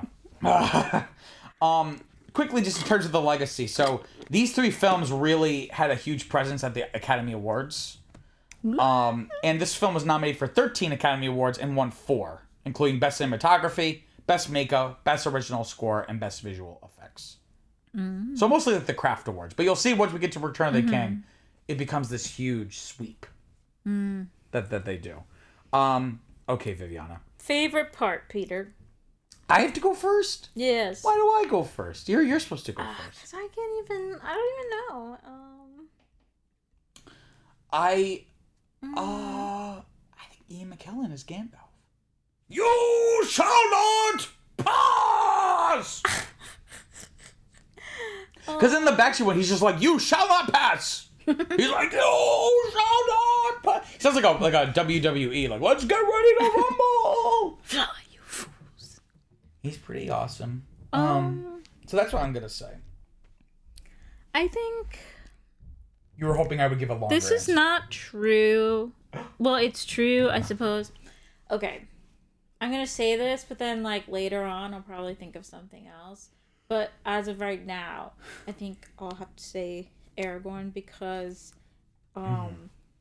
he's just a sexy guy. he's just a real dude, you know? He's just, like, doing what he's got to do. He's protecting people, and he is, like...